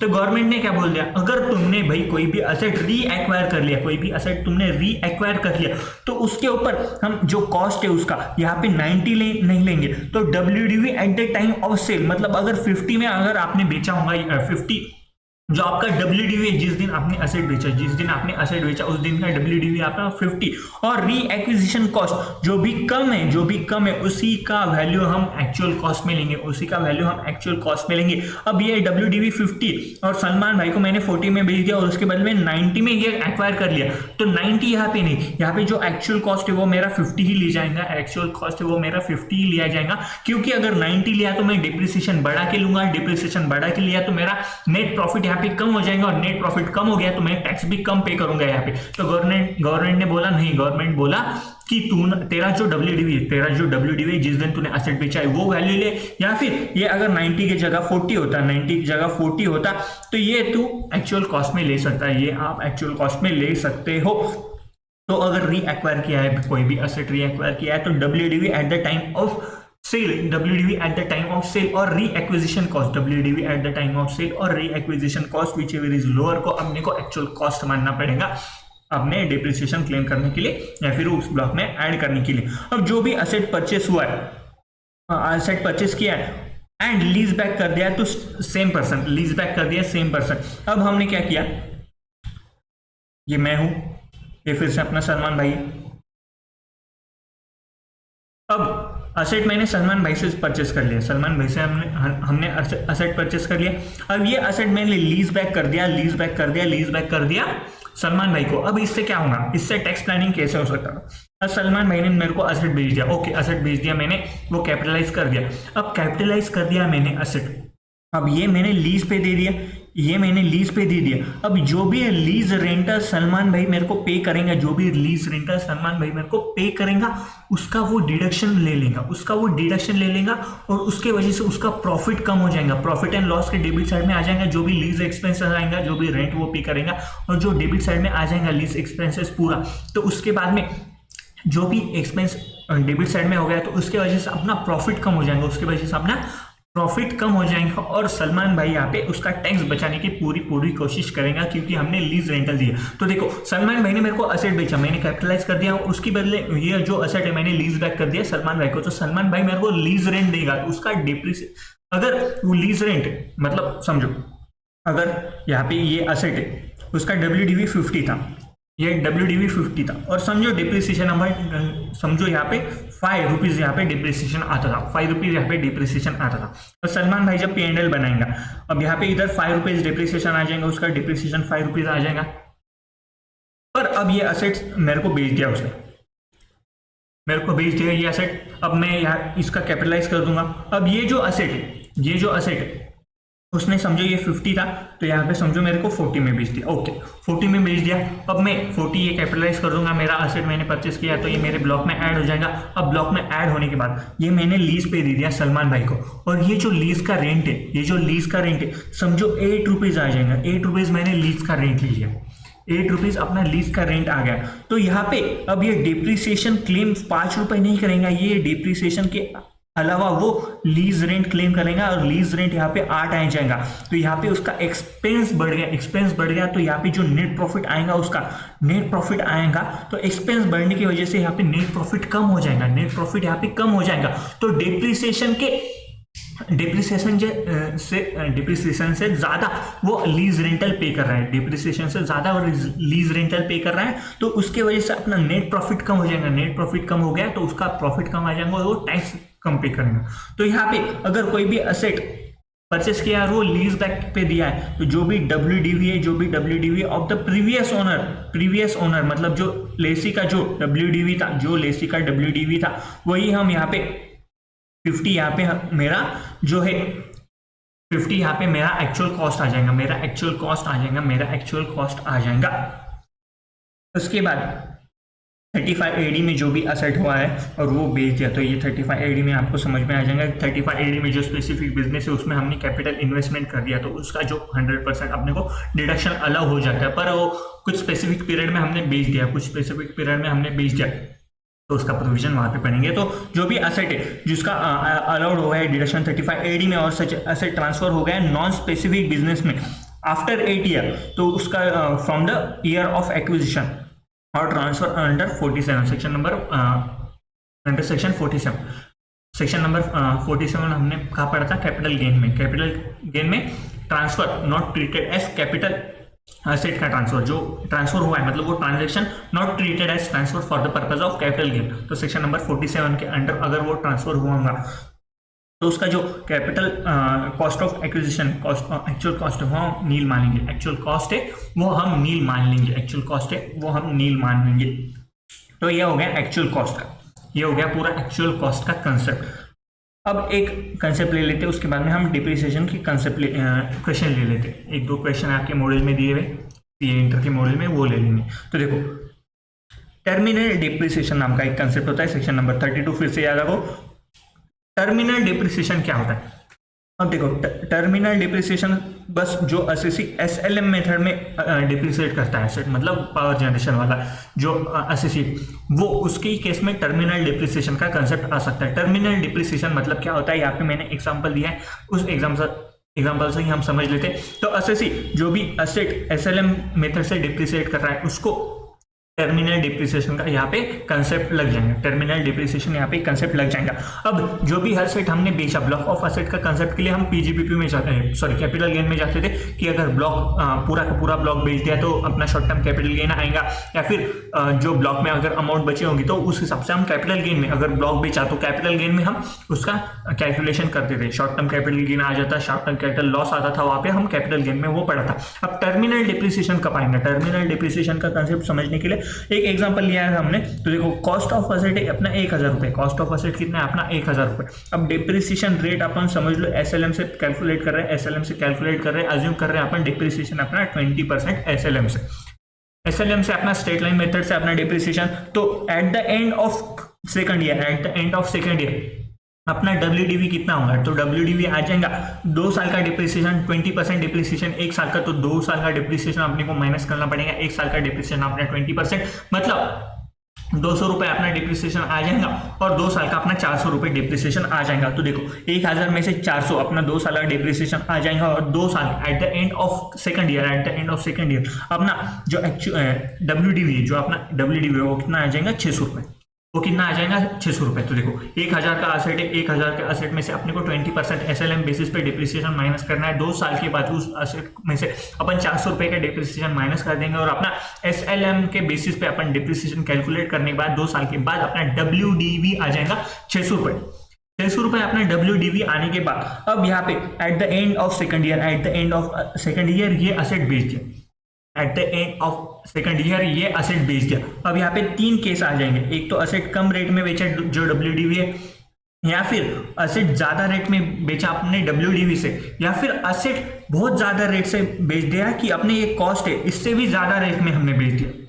ये जो कॉस्ट है 1000 रुपये अपना कॉस्ट ऑफ असेट था, उससे भी ज्यादा अमाउंट में हमने अगर कोई भी असेट बेच दिया तो उस केस में क्या क्या ट्रीटमेंट हो जाएगा, एसएलएम बेसिस पे होना, एसएलएम बेसिस पे डिप्रिसिएशन कैलकुलेट होना। तो देखो अगर असेट 540 में सोल्ड कर दिया, अपना WDV कितना है 2 साल के at the end of second year 600 रुपये अपना WDV, 600 रुपये अपना WDV पर अपन असेट कितने में बेच दे रहे 540 में, अपन असेट बेच दे रहे 540 में। अब जो 60 रुपीज का लॉस आया अपना 60 रुपीज का लॉस आया, इसका हम बोलेंगे टर्मिनल डिप्रिसिएशन और ये अलाउड हो जाएंगे एज अ डिडक्शन, मतलब P&L के डेबिट साइड में जो लॉस है, लॉस ही बोलेंगे अपन, अकाउंट के लैंग्वेज में इसको लॉस ही बोलेंगे, पर इनकम टैक्स में इसको टर्मिनल डिप्रिसिएशन बोलते हैं, इनकम टैक्स में इसको टर्मिनल डिप्रिसिएशन बोलते हैं, इनकम टैक्स में इसको टर्मिनल डिप्रिसिएशन बोलते हैं। तो एसएलएम बेसिस पे डिप्रिसिएशन कैलकुलेट करने के बाद जो WDV है उससे अगर कम रेट में हमने ये असेट बेच दिया, उसके हमने कम रेट में, अब यहाँ पे कोई भी ब्लॉक नहीं है, यहाँ पे स्पेसिफिक असेट ले रहे हैं अपन, यहाँ पे स्पेसिफिक असेट, क्योंकि एसएलएम में स्ट्रेट लाइन मेथड है तो असेट वाइज अपन डिप्रिसिएशन निकालेंगे, असेट वाइज डिप्रिसिएशन निकालेंगे। ब्लॉक में, ब्लॉक ऑफ असेट में अपन ब्लॉक वाइज कैलकुलेट कर रहे थे कि सेम रेट का सेम क्लास ऑफ असेट का डिप्रिसिएशन असेट लेना, उसमें एक्वायर करना, उसमें जो सोल्ड किया है वो लेस कर देना है और उसके बाद अपन ब्लॉक ऑफ असेट से short term capital gain, short term capital loss का डिप्रिसिएशन कैलकुलेशन कर रहे थे। पर अगर एसएलएम में होगा असेट जो है वो डिप्रिसिएशन एसएलएम के बेसिस पे हो रहा होगा तो अपन असेट वाइज वहां पे डिप्रिसिएशन क्लेम करेंगे, असेट वाइज डिप्रिसिएशन क्लेम करेंगे, मतलब 1 2 3 4 असेट है तो एक का डिप्रिसिएशन अलग, सेकंड का अलग, थर्ड का अलग, फोर्थ का अलग, यहाँ पे कोई भी ब्लॉक नहीं भरेगा, असेट वाइज डिप्रिसिएशन कैलकुलेट होगा। अब ये जो असेट वाइज डिप्रिसिएशन कैलकुलेट होने का जो WDV बचा वो असेट का, जो WDV बचा वो असेट का, तो वो WDV में से अगर वो WDV से कम अमाउंट में बेच दिया वो असेट, WDV से कम अमाउंट में बेच दिया वो असेट, तो उसका जो लॉस है उसको हम टर्मिनल डिप्रिसिएशन बोल देंगे और उसका डिडक्शन अपने को मिल जाएगा। अब जो ब्लॉक है, जो ब्लॉक ऑफ असेट है अपना 600 रुपये, उससे अगर ज्यादा में बेच दिया, उससे अगर ज्यादा में बेच दिया मतलब 650 में अगर समझो ये बेच दिया तो यहाँ पे अपना प्रॉफिट हो जाएगा। अब जो 50 रुपीज प्रॉफिट है इसको अकाउंट्स में देखा जाए तो हम प्रॉफिट बोल देंगे और P&L में इसको ले जाएंगे, पर अपन इनकम टैक्स में इसको बोलेंगे बैलेंसिंग चार्ज, बैलेंसिंग चार्ज बोलेंगे और ये टैक्सेबल हो जाएगा। जैसे ही अपना प्रॉफिट एंड लॉस के क्रेडिट साइड में अपन प्रॉफिट लिख देते हैं अकाउंट्स में, वैसे ये बैलेंसिंग चार्ज अपने को टैक्सेबल कर देने पड़ेंगे PGBP के हेड में, तो ये अपना क्रेडिट साइड आ जाएगा। जैसे अपन अकाउंट्स में करते वैसे ही अपन यहाँ पे टैक्सेबल कर देंगे वो PGBP में। तो ये बैलेंसिंग चार्ज जो होता है वो सेक्शन नंबर 41(2) में आ जाता है, जिसका कंसेप्ट अपने को, मतलब यही कंसेप्ट उन्होंने बस थ्योरेटिकल वे में समझा के दिया है कि बैलेंसिंग इंचार्ज क्या होता है। जो सोल्ड असेट है अपना, उसका अमाउंट अगर अपने WDV से ज्यादा है तो अपना जो प्रॉफिट हुआ है उसको बोलते हैं बैलेंसिंग चार्ज। तो ये अपना बस उन्होंने थ्योरेटिकल लैंग्वेज में 41(2) में उसको एक्सप्लेन करके दिए। तो ये जो पूरा अमाउंट है बैलेंसिंग चार्ज, ये अपना टैक्सेबल हो जाएगा PGBP के हेड में, टैक्सेबल हो जाएगा PGBP के हेड में। अब हमने जो असेट है वो बेच दिया 1020 रुपए में, मतलब 1020 रुपीज में हमने ये असेट बेच दिया। हमारा कॉस्ट था 1000 रुपये, हमारा WDV है 600 रुपए। अब हमने 1020 में ये असेट बेच दिया, 1020 रुपए में हमने बेच दिया, तो यहाँ पे अपने को दो बाइफरकेशन करना पड़ेगा। जो भी प्रॉफिट हुआ 420 का, ये अपने को बाइफरकेशन करना पड़ेगा, ये अपने को बाइफरकेशन करना पड़ेगा। कैसे बाइफरकेशन करना पड़ेगा? जितना भी अपना कॉस्ट है, जितना भी अपना कॉस्ट है, मतलब 1000 रुपए कॉस्ट है, 1000 रुपए कॉस्ट है, तो देखो कॉस्ट के अमाउंट तक अपने को लेके जाना पड़ेगा। मतलब 600 से अपने को 400 तक, 1000 तक लेके जाना है। मतलब 400 रुपए यहाँ पे जो है वो अपना बैलेंसिंग चार्ज बन जाएगा, बैलेंसिंग चार्ज बन जाएगा। तो यहाँ पे अप टू द कॉस्ट जो प्रॉफिट हुआ है, up to the cost of asset, उसको हम बैलेंसिंग चार्ज बोलेंगे और उसको टैक्सेबल कर देंगे अंडर द PGBP। अब जो बचे हुआ 20 रुपए है, जो बचे हुआ 20 रुपए, मतलब 400 तो यहाँ एडजस्ट हो गया, उसको बैलेंसिंग चार्ज बोल देंगे, उसको PGBP में हम टैक्सेबल कर देंगे।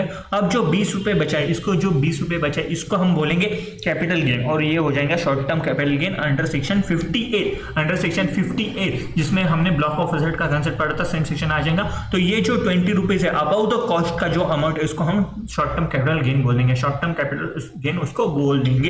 तो देखो यहाँ पे टर्मिनल डेप्रिसिएशन का कंसेप्ट, ब्लॉक ऑफ असेट के ऊपर टर्मिनल डेप्रिसिएशन नहीं है। जिधर भी असेट एसआईएम बेसिस पे डिप्रिसिएट किया जा रहा है, तो वहां पे अपना टर्मिनल डेप्रिसिएशन का कंसेप्ट आ जाएगा जब भी ये असेट सोल्ड किया है। अब जो WDV से कम अमाउंट में अगर बेच दिया, तो वहां पे अपना टर्मिनल डेप्रिसिएशन का कंसेप्ट आ जाएगा और अपने को डिडक्शन एज ए डिडक्शन, जो लॉस हुआ है एज ए डिडक्शन अपने को अलाउड हो जाएगा। अब जब तो WDV है उससे ज्यादा में हमने असेट बेच दिया, उससे WDV से ज्यादा में अगर असेट बेच दिया, तो उसको बोलेंगे बैलेंसिंग चार्ज, और वो अपना टैक्सेबल हो जाएगा अंडर द हेड PGBP। अब जो WDV से ज्यादा में असेट बेचा है, वो अपने कॉस्ट से भी ज्यादा में बेच दिया, अपनी कॉस्ट जो है, असेट का जो कॉस्ट है उससे भी ज्यादा में अगर बेच दिया होगा असेट, तो जो कॉस्ट तक का जो अपना प्रॉफिट हुआ है, जो WDV से अपना कॉस्ट तक जो प्रॉफिट हुआ है, उसको हम बोलेंगे बैलेंसिंग चार्ज, वो अपना PGBP के हेड में टैक्सेबल हो जाएगा। और कॉस्ट के ऊपर जो अपना प्रॉफिट हुआ है, कॉस्ट अमाउंट के ऊपर जो एक्चुअल कॉस्ट है वो असेट का, उसके ऊपर जो भी अपना प्रॉफिट हुआ है, वो अपना आ जाएगा शॉर्ट टर्म कैपिटल गेन, उसको हम बोलेंगे शॉर्ट टर्म कैपिटल गेन। यहाँ पे समझ में आया क्या? यहाँ तक समझ में आया क्या? चलो एक बार अनएब्जॉर्ब डिप्रिसिएशन भी ले लेते हैं, उसके बाद में आपका डिप्रिसिएशन पूरा का पूरा खत्म हो जाएगा। तो देखो अनएब्जॉर्ब डिप्रिसिएशन मतलब क्या होता है। तो देखो अगर कोई भी असेट है, समझो हमारा ये P&L है अपनी कंपनी का, और यहाँ पे अब तक हमने डिप्रिसिएशन जो है उसका कैलकुलेशन नहीं किया है, डिप्रिसिएशन का कैलकुलेशन करना अब तक अपना बाकी है। अब जो नेट प्रॉफिट आया without depreciation, net profit without depreciation, ये समझो आ गया 50 रुपए। अब यहाँ पे हम डिप्रिसिएशन का कैलकुलेशन कर लिया, अब हमने डिप्रिसिएशन कैलकुलेट कर लिया, और डिप्रिसिएशन का कैलकुलेशन जो आया, तो डिप्रिसिएशन अपना आ गया 80 रुपीज। पूरा डिप्रिसिएशन मतलब नॉर्मल डिप्रिसिएशन, एडिशनल डिप्रिसिएशन, सारे डिप्रिसिएशन हमने कैलकुलेट कर लिया, और उसका अमाउंट आ गया 80 रुपीज। अब विदाउट डिप्रिसिएशन तो अपना नेट प्रॉफिट आ रहा था 50। अब यहाँ पे डिप्रिसिएशन हमने एक्सपेंसेस बढ़ा दिया, तो नेट प्रॉफिट यहाँ पे अपना -30 आ जाएगा, नेट प्रॉफिट अपना -30 आ जाएगा। अब ये नेट प्रॉफिट -30 तो अपन नहीं दिखा सकते, क्योंकि जो नेट प्रॉफिट अपन P&L में जो अकाउंट के कंसेप्ट के हिसाब से दिखा सकते हैं कि नेट लॉस, पर इनकम टैक्स में इनकम टैक्स पे करना है अपने को, तो जो इनकम होगा वो निगेटिव में तो नहीं जा सकता, टैक्स पे करने के लिए ये इनकम जो है निगेटिव में नहीं जा सकता।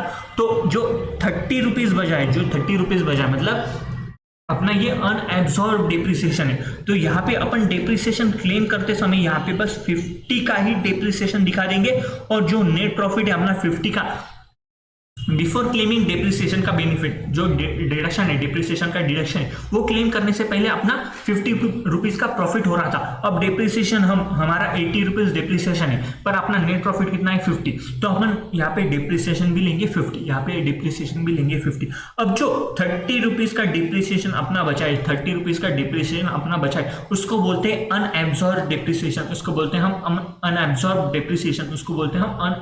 डिप्रिसिएशन। तो जो 30 रुपीज का जो डिप्रिसिएशन है, वो अनएब्जॉर्ब हो गया, वो कहीं भी एडजस्ट नहीं हो सकता है। और ये अनएब्जॉर्ब डिप्रिसिएशन है, वो हम नेक्स्ट ईयर में कैरी फॉरवर्ड कर लेंगे, नेक्स्ट ईयर में हम कैरी फॉरवर्ड कर देंगे, या फिर इसी साल अगर कोई अदर इनकम रहा, इसी साल मतलब नेट अपना कैपिटल गेन रहा समझो, या फिर अदर सोर्सेस रहा, पीजीबीपी के इनकम के साथ मतलब कोई भी सैलरी इनकम नहीं कमा सकता, मतलब कमा सकता है पर सैलरी और पीजीबीपी ये दोनों अपोजिट है। एक तो बंदा सैलरी में जा सकता है या फिर पीजीबीपी कर सकता है, या बिजनेस कर सकता है या फिर एम्प्लॉयमेंट में रह सकता है। तो यहाँ पे अगर ये सैलरी भी इनकम रहा, समझो सैलरी इनकम रहा और ये अपना अनएब्जॉर्ब डिप्रिसिएशन रहा, अनएब्जॉर्ब डिप्रिसिएशन रहा, एचपी भी आ सकता है, अनएब्जॉर्ब डिप्रिसिएशन रहा, तो अनएब्जॉर्ब डिप्रिसिएशन सेट ऑफ हो सकता है। अगर यहाँ पे किसी भी हेड में अगर प्रॉफिट रहा, किसी भी हेड में अगर प्रॉफिट रहा, किसी भी हेड में अगर प्रॉफिट रहा, तो ये अनएब्जॉर्ब डिप्रिसिएशन यहाँ पे सेट ऑफ हो सकता है। अनएब्जॉर्ब डिप्रिसिएशन यहाँ पे सेट ऑफ हो सकता है। सेट ऑफ मतलब या यहाँ पे अपना लॉस हो गया और कहीं पे और पे प्रॉफिट हो गया अपना कहीं और हेड में, तो यहाँ पे अपन वो प्रॉफिट ये लॉस से एडजस्ट कर देंगे। इसको बोलते हैं set of. Set of in carry forward में अपन पूरा अच्छे से पढ़ेंगे। तो अगर इधर भी अपना प्रॉफिट रहा तो ये unabsorbed depreciation upon set of करेंगे। अब कहीं भी प्रॉफिट नहीं रहा, समझो ये प्रॉफिट में अगर एडजस्ट करने के बाद भी अनएब्जॉर्ब डिप्रिसिएशन रह गया, मतलब प्रॉफिट है यहाँ पे, समझो ये प्रॉफिट है 10 रुपए और ये अपना 30 रुपए अनएब्जॉर्ब डिप्रिसिएशन है, तो 10 रुपए यहाँ से एडजस्ट हो गया, फिर भी 20 रुपीज का अपना अनएब्जॉर्ब डिप्रिसिएशन वैसे के वैसा रहेगा। 20 रुपीज का अनएब्जॉर्ब डिप्रिसिएशन अपना वैसे के वैसे रहेगा। अब ये जो 20 रुपीज का है ये कहीं से सेट ऑफ नहीं हुआ, तो ये अपन कैरी फॉरवर्ड कर लेंगे नेक्स्ट ईयर में, कैरी फॉरवर्ड कर लेंगे नेक्स्ट ईयर में, और नेक्स्ट ईयर में उसका एडजस्टमेंट कर लेंगे। अब जो अनएब्जॉर्ब डिप्रिसिएशन होता है, तो यहाँ पे मैंने डेफिनेशन देके रखी शॉर्ट में, जो डिप्रिसिएशन होना है that could not be fully set off against the income of particular FY due to insufficient profit. Due to insufficient profit मतलब अपने पास अनएब्जॉर्ब डिप्रिसिएशन है, प्रॉफिट भी है, पर प्रॉफिट में क्लेम करने के बाद, सेट ऑफ करने के बाद में अपना डिप्रिसिएशन है, उसका अपन डिप्रिसिएशन का अमाउंट अभी भी बाकी रह गया अपने पास, तो ये अपना सेट ऑफ हो जाएगा। It can be set off against the any income, मतलब एचपी का इनकम रहो, कैपिटल गेन का इनकम रहो, अदर सोर्सेज का इनकम रहो, इसके साथ ये अनएब्जॉर्ब डिप्रिसिएशन का हम सेट ऑफ कर सकते हैं। पर सैलरी की केस में, सैलरी में बोला आपको कि एक तो बंदा पीजीबीपी कर सकता है या फिर सैलरी कर सकता है, तो एक्सेप्ट सैलरी, तो सैलरी के अगेंस्ट ये अपना अनएब्जॉर्ब डिप्रिसिएशन का सेट ऑफ नहीं हो सकता है। सैलरी के इनकम के अगेंस्ट अनएब्जॉर्ब डिप्रिसिएशन जो होता है वो सेट ऑफ नहीं हो सकता, वो सेट ऑफ नहीं हो सकता, वो सेट ऑफ नहीं हो सकता। अब जो सेट ऑफ नहीं होगा, जो बचा है वो अपन कैरी फॉरवर्ड कर लेंगे। अब ये कैरी फॉरवर्ड कितने साल तक करेंगे? अब जब set off and carry forward करेंगे तब अलग अलग लॉसेस के लिए, जो लॉस है या फिर अनएब्जॉर्ब डिप्रिसिएशन है, उसको सेट ऑफ करने के लिए कुछ प्रोविजन दिए है, और ये जो लॉसेस है ये कुछ ही साल तक हम सेट ऑफ या कैरी फॉरवर्ड कर सकते हैं, कैरी फॉरवर्ड कर सकते हैं। तो जो अनएब्जॉर्ब डिप्रिसिएशन है, अनएब्जॉर्ब डिप्रिसिएशन है, समझो बिजनेस लॉस, स्पेकुलेशन लॉस है, वो 4 साल तक बिजनेस लॉस है, वो 8 साल तक उधर देखेंगे, वो कंसेप्ट अलग अलग, 8 साल, 4 साल, 6 साल, 2 साल, जो भी हो वो उधर देखेंगे। पर ये जो अनएब्जॉर्ब डिप्रिसिएशन का लॉस है, अनएब्जॉर्ब डिप्रिसिएशन का लॉस नहीं है, अनएब्जॉर्ब जो डिप्रिसिएशन है, जो सेट ऑफ भी नहीं हुआ, अब वो कैरी फॉरवर्ड करेंगे। अब ये कैरी फॉरवर्ड कितने साल करेंगे अपन? अगर अगले साल भी अपना प्रॉफिट इनसफिशिएंट रहा और ये अनएब्जॉर्ब डिप्रिसिएशन वैसे के वैसा रह गया अपना, तो ये अनएब्जॉर्ब डिप्रिसिएशन हम कितने साल तक इसको कैरी फॉरवर्ड करेंगे, कितने साल तक इसको कैरी फॉरवर्ड करेंगे? तो हम ये इनडिफाइनेटली, इसको अनलिमिटेड पीरियड के लिए, इनडिफाइनेटली मतलब अनलिमिटेड पीरियड के लिए इसको हम कैरी फॉरवर्ड करेंगे। अनलिमिटेड पीरियड के लिए हम इसको कैरी फॉरवर्ड कर लेंगे, मतलब जब तक ये सेट ऑफ नहीं होता किसी प्रॉफिट से सेट ऑफ होके ये अनएब्जॉर्ब डिप्रिसिएशन जीरो नहीं हो जाता, तब तक हम इसको कैरी फॉरवर्ड करते रहेंगे, कैरी फॉरवर्ड करते रहेंगे, मतलब चलता जाएगा, चलता जाएंगे, चलता रहेगा। अब ये जो सेट ऑफ होगा, अब यहाँ पे सेट ऑफ का मतलब यहाँ से इस साल अपन सेट ऑफ कर सकते एक्सेप्ट सैलरी, मतलब सैलरी की प्रॉफिट के अगर सैलरी का जो इनकम है उसके बदले में हम सेट ऑफ नहीं कर सकते, पर कैपिटल गेन, एचपी और अदर सोर्सेस का जो भी इनकम रहा उसके साथ अपन सेट ऑफ कर सकते। अब उसके साथ सेट ऑफ करने के लिए, या फिर अपना प्रॉफिट रहा है इस साल, तो उससे सेट ऑफ करने के लिए अपने को एक ऑर्डर दिया है, ये ऑर्डर के एक सीक्वेंस में अपने को ये सेट ऑफ करना पड़ेगा, ये ऑर्डर के सीक्वेंस में अपने को सेट ऑफ करना पड़ेगा। तो जो भी प्रॉफिट रहा, तो सबसे पहले अपने को करंट ईयर का डिप्रिसिएशन उसमें से माइनस कर देना पड़ेगा, करंट ईयर का डिप्रिसिएशन माइनस कर देना पड़ेगा। उसके बाद में कोई बिजनेस लॉस रहा, बिजनेस लॉस क्यों रहा है यहाँ पे कि बिजनेस लॉस है वो कुछ पर्टिकुलर साल के लिए मतलब लिमिट देके रखे कि 4 साल या 8 साल ही हम उसको कैरी फॉरवर्ड कर सकते हैं, पर अनएब्जॉर्ब डिप्रिसिएशन हम अनलिमिटेड पीरियड के लिए कैरी फॉरवर्ड कर सकते हैं। तो गवर्नमेंट क्या बोल रहा है, तेरा बेनिफिट होगा यहाँ पे, जो बिजनेस लॉस है तो पहले सेट ऑफ कर ले और अनएब्जॉर्ब डिप्रिसिएशन है वो लास्ट में सेट ऑफ कर, क्योंकि ये अनलिमिटेड पीरियड के लिए तू कैरी फॉरवर्ड कर सकता है, पर बिजनेस लॉस तू लिमिटेड पीरियड के लिए कैरी फॉरवर्ड कर सकता है। तो इसकी वजह से तू बिजनेस लॉस पहले सेट ऑफ कर ले, बिजनेस लॉस सेट ऑफ होने के बाद तू अनएब्जॉर्ब डिप्रिसिएशन उसका सेट ऑफ कर ले, अनएब्जॉर्ब डिप्रिसिएशन जो भी रहा उसका तू सेट ऑफ कर लेना। तो सबसे पहले आपने को करंट ईयर डिप्रिसिएशन, उसके बाद में बिजनेस लॉस और उसके बाद में सबसे आखिरी में अनएब्जॉर्ब डिप्रिसिएशन हम सेट ऑफ कर सकते हैं, अनएब्जॉर्ब डिप्रिसिएशन हम सेट ऑफ कर सकते हैं।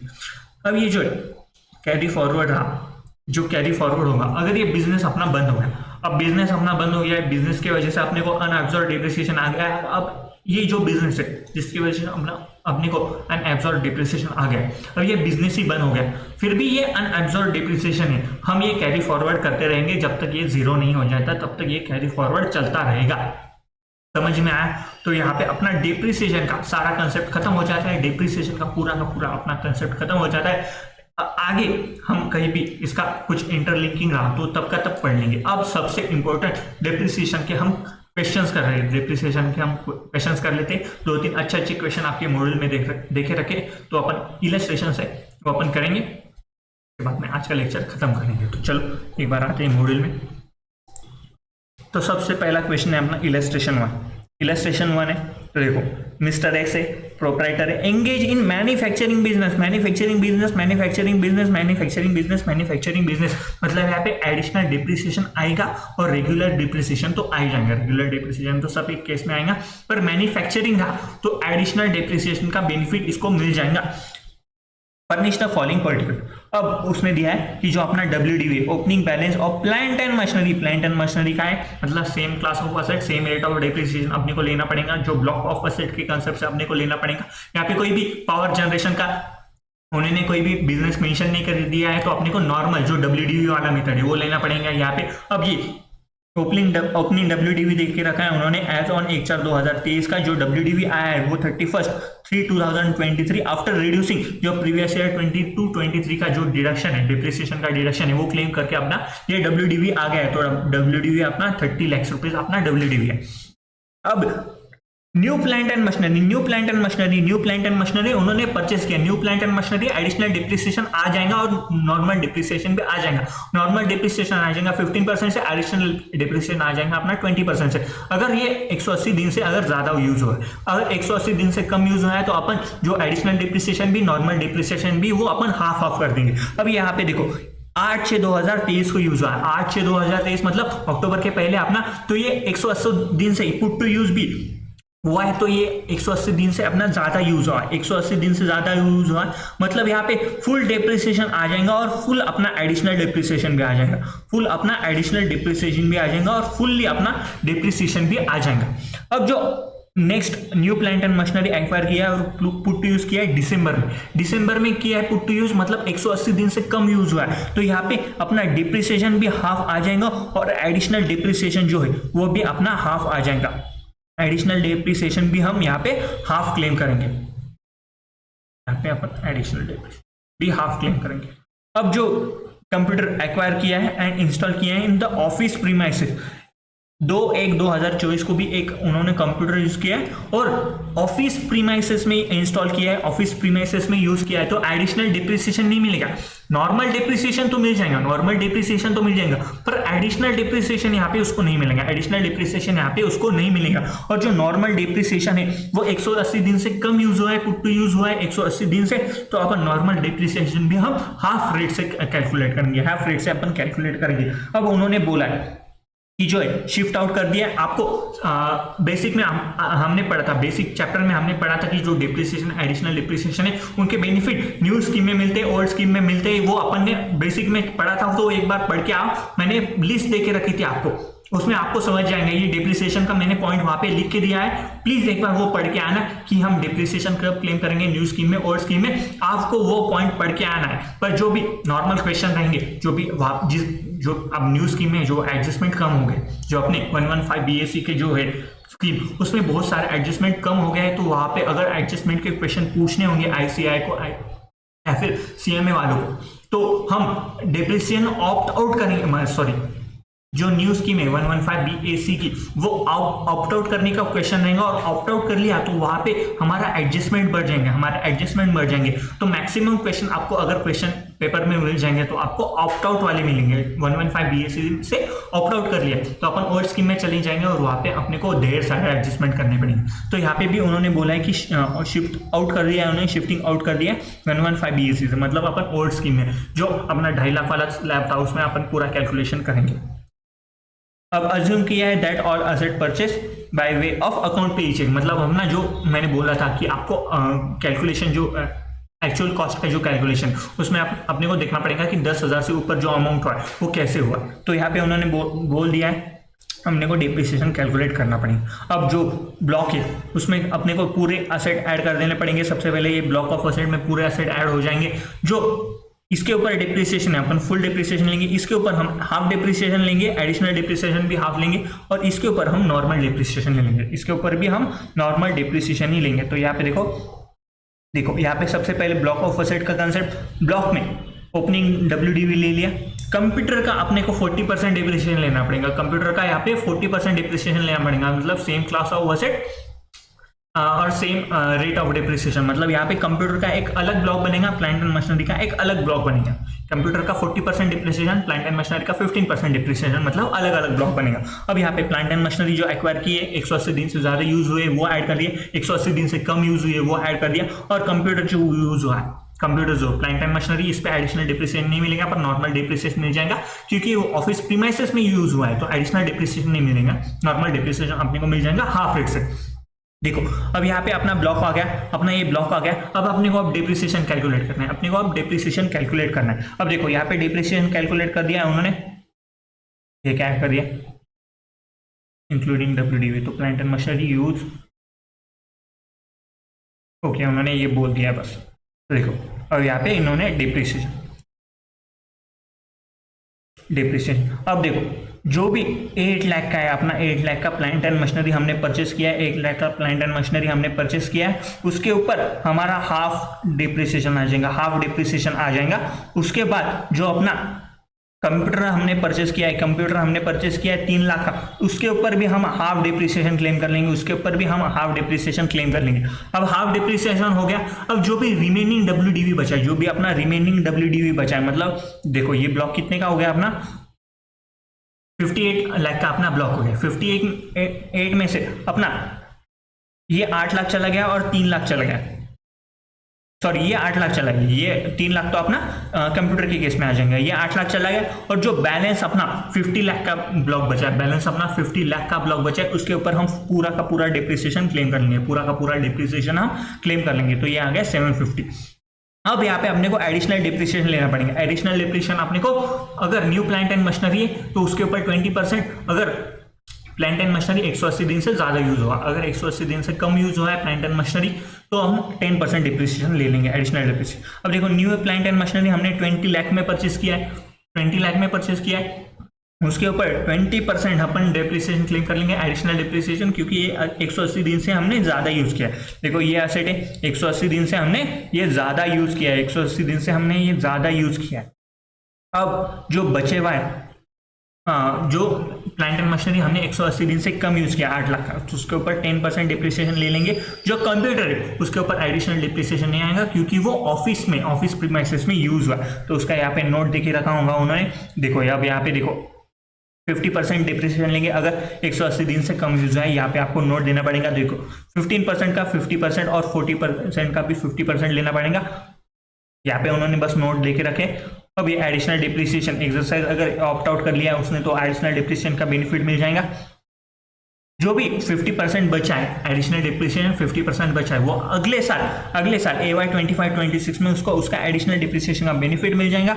और जो गेस्ट हाउस या रेसिडेंशियल या फिर ऑफिस प्रीमाइसेस में यूज हुआ है, रेसिडेंशियल या फिर ऑफिस प्रीमाइसेस में यूज हुआ है, तो उसके ऊपर हम एडिशनल डिप्रिसिएशन नहीं देंगे। Additional depreciation not allowed on computer install in office premises. ऐसे आपने को प्रेजेंट करना है, ऐसे ही आपको पूरा कैलकुलेशन समझ में आ जाएगा। और एडिशनल डिप्रिसिएशन और डिप्रिसिएशन दोनों की कंसेप्ट के आपको क्वेश्चन थे, इसलिए मैंने आपको डिप्रिसिएशन और एडिशनल डिप्रिसिएशन साथ में कवर करवाया था। अब यहाँ पे इलस्ट्रेशन टू इजी, यहाँ पे एक्चुअल कॉस्ट का दिया है वो। उसके बाद यहाँ पे ये जो फॉर्मेट दिया था मैंने, वही फॉर्मेट यहाँ पे दिया है उन्होंने, बस थोड़ा लेंदी है फॉर्मेट, अपना पूरा शॉर्ट में मैंने लिख के दिया आपको हैंड रिटन नोट में। अब ये एक क्वेश्चन कर लेते हैं एक बार। देखो, न्यूली क्वालिफाइड चार्टर्ड अकाउंटेंट है, मैन्युफैक्चरर है नहीं, तो यहाँ पे अपने को एडिशनल डिप्रिसिएशन नहीं लेना पड़ेगा। एडिशनल डिप्रिसिएशन यहाँ पे नहीं लेना पड़ेगा क्योंकि न्यूली क्वालिफाइड सीए, समझो आप सीए बन गए हो और आपका ऑफिस है, यहाँ पे मिस्टर धवल बन गया, इधर आपका नाम डाल दो खुद का और आपने प्रैक्टिस चालू कर दी हिज ऑफिस FY 23-24 में। अब कॉस्ट उन्होंने दे के रखा है, डेट ऑफ एक्विजिशन दे के रखा है, उन्होंने प्रैक्टिस चालू की, पुट टू यूज वाला डेट दे के रखा है। पुट टू यूज वाला डेट अपने को कब काम आएगा, 180 दिन का कैलकुलेशन करने के लिए। अगर 180 दिन से ज्यादा अगर असेट यूज हुआ है तो फिर अपन पूरा डिप्रिसिएशन लेंगे, 180 दिन से कम यूज हुआ है तो हाफ ईयर डिप्रिसिएशन लेंगे। यहाँ पे एडिशनल डिप्रिसिएशन नहीं आएगा क्योंकि मैन्युफैक्चरर नहीं है तो अपना एडिशनल डिप्रिसिएशन का कंसेप्ट यहाँ पे नहीं आएगा।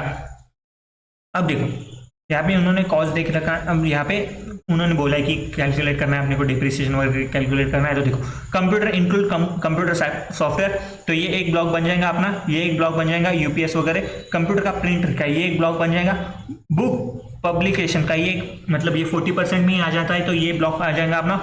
ऑफिस का फर्नीचर का ये अलग ब्लॉक आ जाएगा और लैपटॉप भी अपना कंप्यूटर के केस में आ जाएगा तो इसका एक अलग ब्लॉक बन जाएगा। तो अपने दो ब्लॉक आ जाएंगे, एक 40% वाला ब्लॉक आ जाएगा और यहाँ पे अपना 10% वाला ब्लॉक आ जाएगा फर्नीचर के केस में। तो देखो, फर्नीचर का ब्लॉक में 10% और कंप्यूटर में जो भी बचे हुए तो अपने को वहां पे देखे रखा है मैंने पूरा आपको टेबल में कि 40% में क्या क्या आएंगे, तो ये 40% में आ जाएंगे। अब अपने को पुट टू यूज देखना पड़ेगा, एडिशनल डिप्रिसिएशन नहीं आएगा, बस यहाँ पे अपने को पुट टू यूज और रेडी टू यूज पहले एक ब्लॉक बना लेगा अपने को। यहाँ पे WDV तो नहीं है तो जो भी आएगा अपना पूरा ब्लॉक में आ जाएगा। तो देखो, ब्लॉक फर्स्ट आ गया अपना, 180 दिन से ज्यादा यूज हुआ है तो यहाँ पे 30%, एक ब्लॉक खत्म हो गया। अब प्लांट एंड मशीनरी का एक सेकंड ब्लॉक आएगा जिसमें 40% वाले सारे एसेट आ जाएंगे। तो देखो, कंप्यूटर आ गया, सॉरी यहाँ पे ओके डिप्रिसिएशन का कैलकुलेशन उन्होंने ब्लॉक का कैलकुलेशन किया ही नहीं है। तो देखो, ये जो सारे ब्लॉक, अब देखो अदर देन एनुअल पब्लिकेशन, यहाँ पे एनुअल पब्लिकेशन का भी अपने को याद रखना पड़ेगा। अदर देन एनुअल पब्लिकेशन अपने को 40% ही अपने को अलाउड है। तो यहाँ पे देखो, डायरेक्ट डिप्रिसिएशन कैलकुलेट कर दिया उन्होंने। यहाँ पे 180 डेज से फर्नीचर का तो समझ गया आपको। कंप्यूटर जो है, computer and software, put to use more than 180 days, put to use more than 180 days तो 40% पूरा डिप्रिसिएशन आ जाएगा। Computer UPS less than 180 days, कब यूज पुट टू यूज किया, 8 अक्टूबर को, लीप ईयर है अपना 23-24, लीप ईयर 2023-24, तो 4 अक्टूबर के बाद कोई भी असेट उन्होंने मतलब 5 अक्टूबर से कोई भी असेट पुट टू यूज किया होगा तो 180 दिन से कम यूज होगा तो इधर अपने को हाफ डिप्रिसिएशन लेना पड़ेगा। 1 अक्टूबर है फुल डिप्रिसिएशन आ जाएगा, 1 अप्रैल है फुल डिप्रिसिएशन आ जाएगा और जो अपना 8 अक्टूबर है यहाँ पे भी हाफ डिप्रिसिएशन आ जाएगा, यहाँ पे भी अपना हाफ डिप्रिसिएशन आ जाएगा और 1 अप्रैल है यहाँ पे भी अपना फुल डिप्रिसिएशन आ जाएगा, 1 अक्टूबर है यहाँ पे भी अपना फुल डिप्रिसिएशन आ जाएगा। तो देखो, कंप्यूटर यहाँ पे फुल डिप्रिसिएशन ले लिया, यूपीएस यहाँ पे हाफ डिप्रिसिएशन ले लिया 20%, कंप्यूटर प्रिंटर है मोर than 180 days full depreciation, laptop जो है 180 डेज से कम तो 20% डिप्रिसिएशन ले लिया। अब यहाँ पे बुक्स जो है बीइंग एनुअल पब्लिकेशन और other than annual publication, put to use more than 180 days है। तो देखो 13,000 जो है 13,000 उसके ऊपर अपने को 40% डिप्रिसिएशन लेना पड़ेगा। यहाँ पे क्या बोला है उन्होंने, books other than annual publication of 12,000, other than annual publication 12,000। तो देखो यहाँ पे चार्ट वाइज देखना पड़ेगा अपने को, चार्ट में पूरा एक्सप्लेनेशन कर दिया है मैंने। तो देखो यहाँ पे 13,000 पे अपने को 40% डिप्रिसिएशन मिल जाएगा और ये अपना पूरा का पूरा डिप्रिसिएशन आ जाएंगे। यहाँ पे उन्होंने बोल दिया कि 180 डेज की एक ही कंडीशन आ जाएंगी और उसके ऊपर हम कैलकुलेशन कर लेंगे। तो चलो यहाँ पे अपना डिप्रिसिएशन का पूरा कंसेप्ट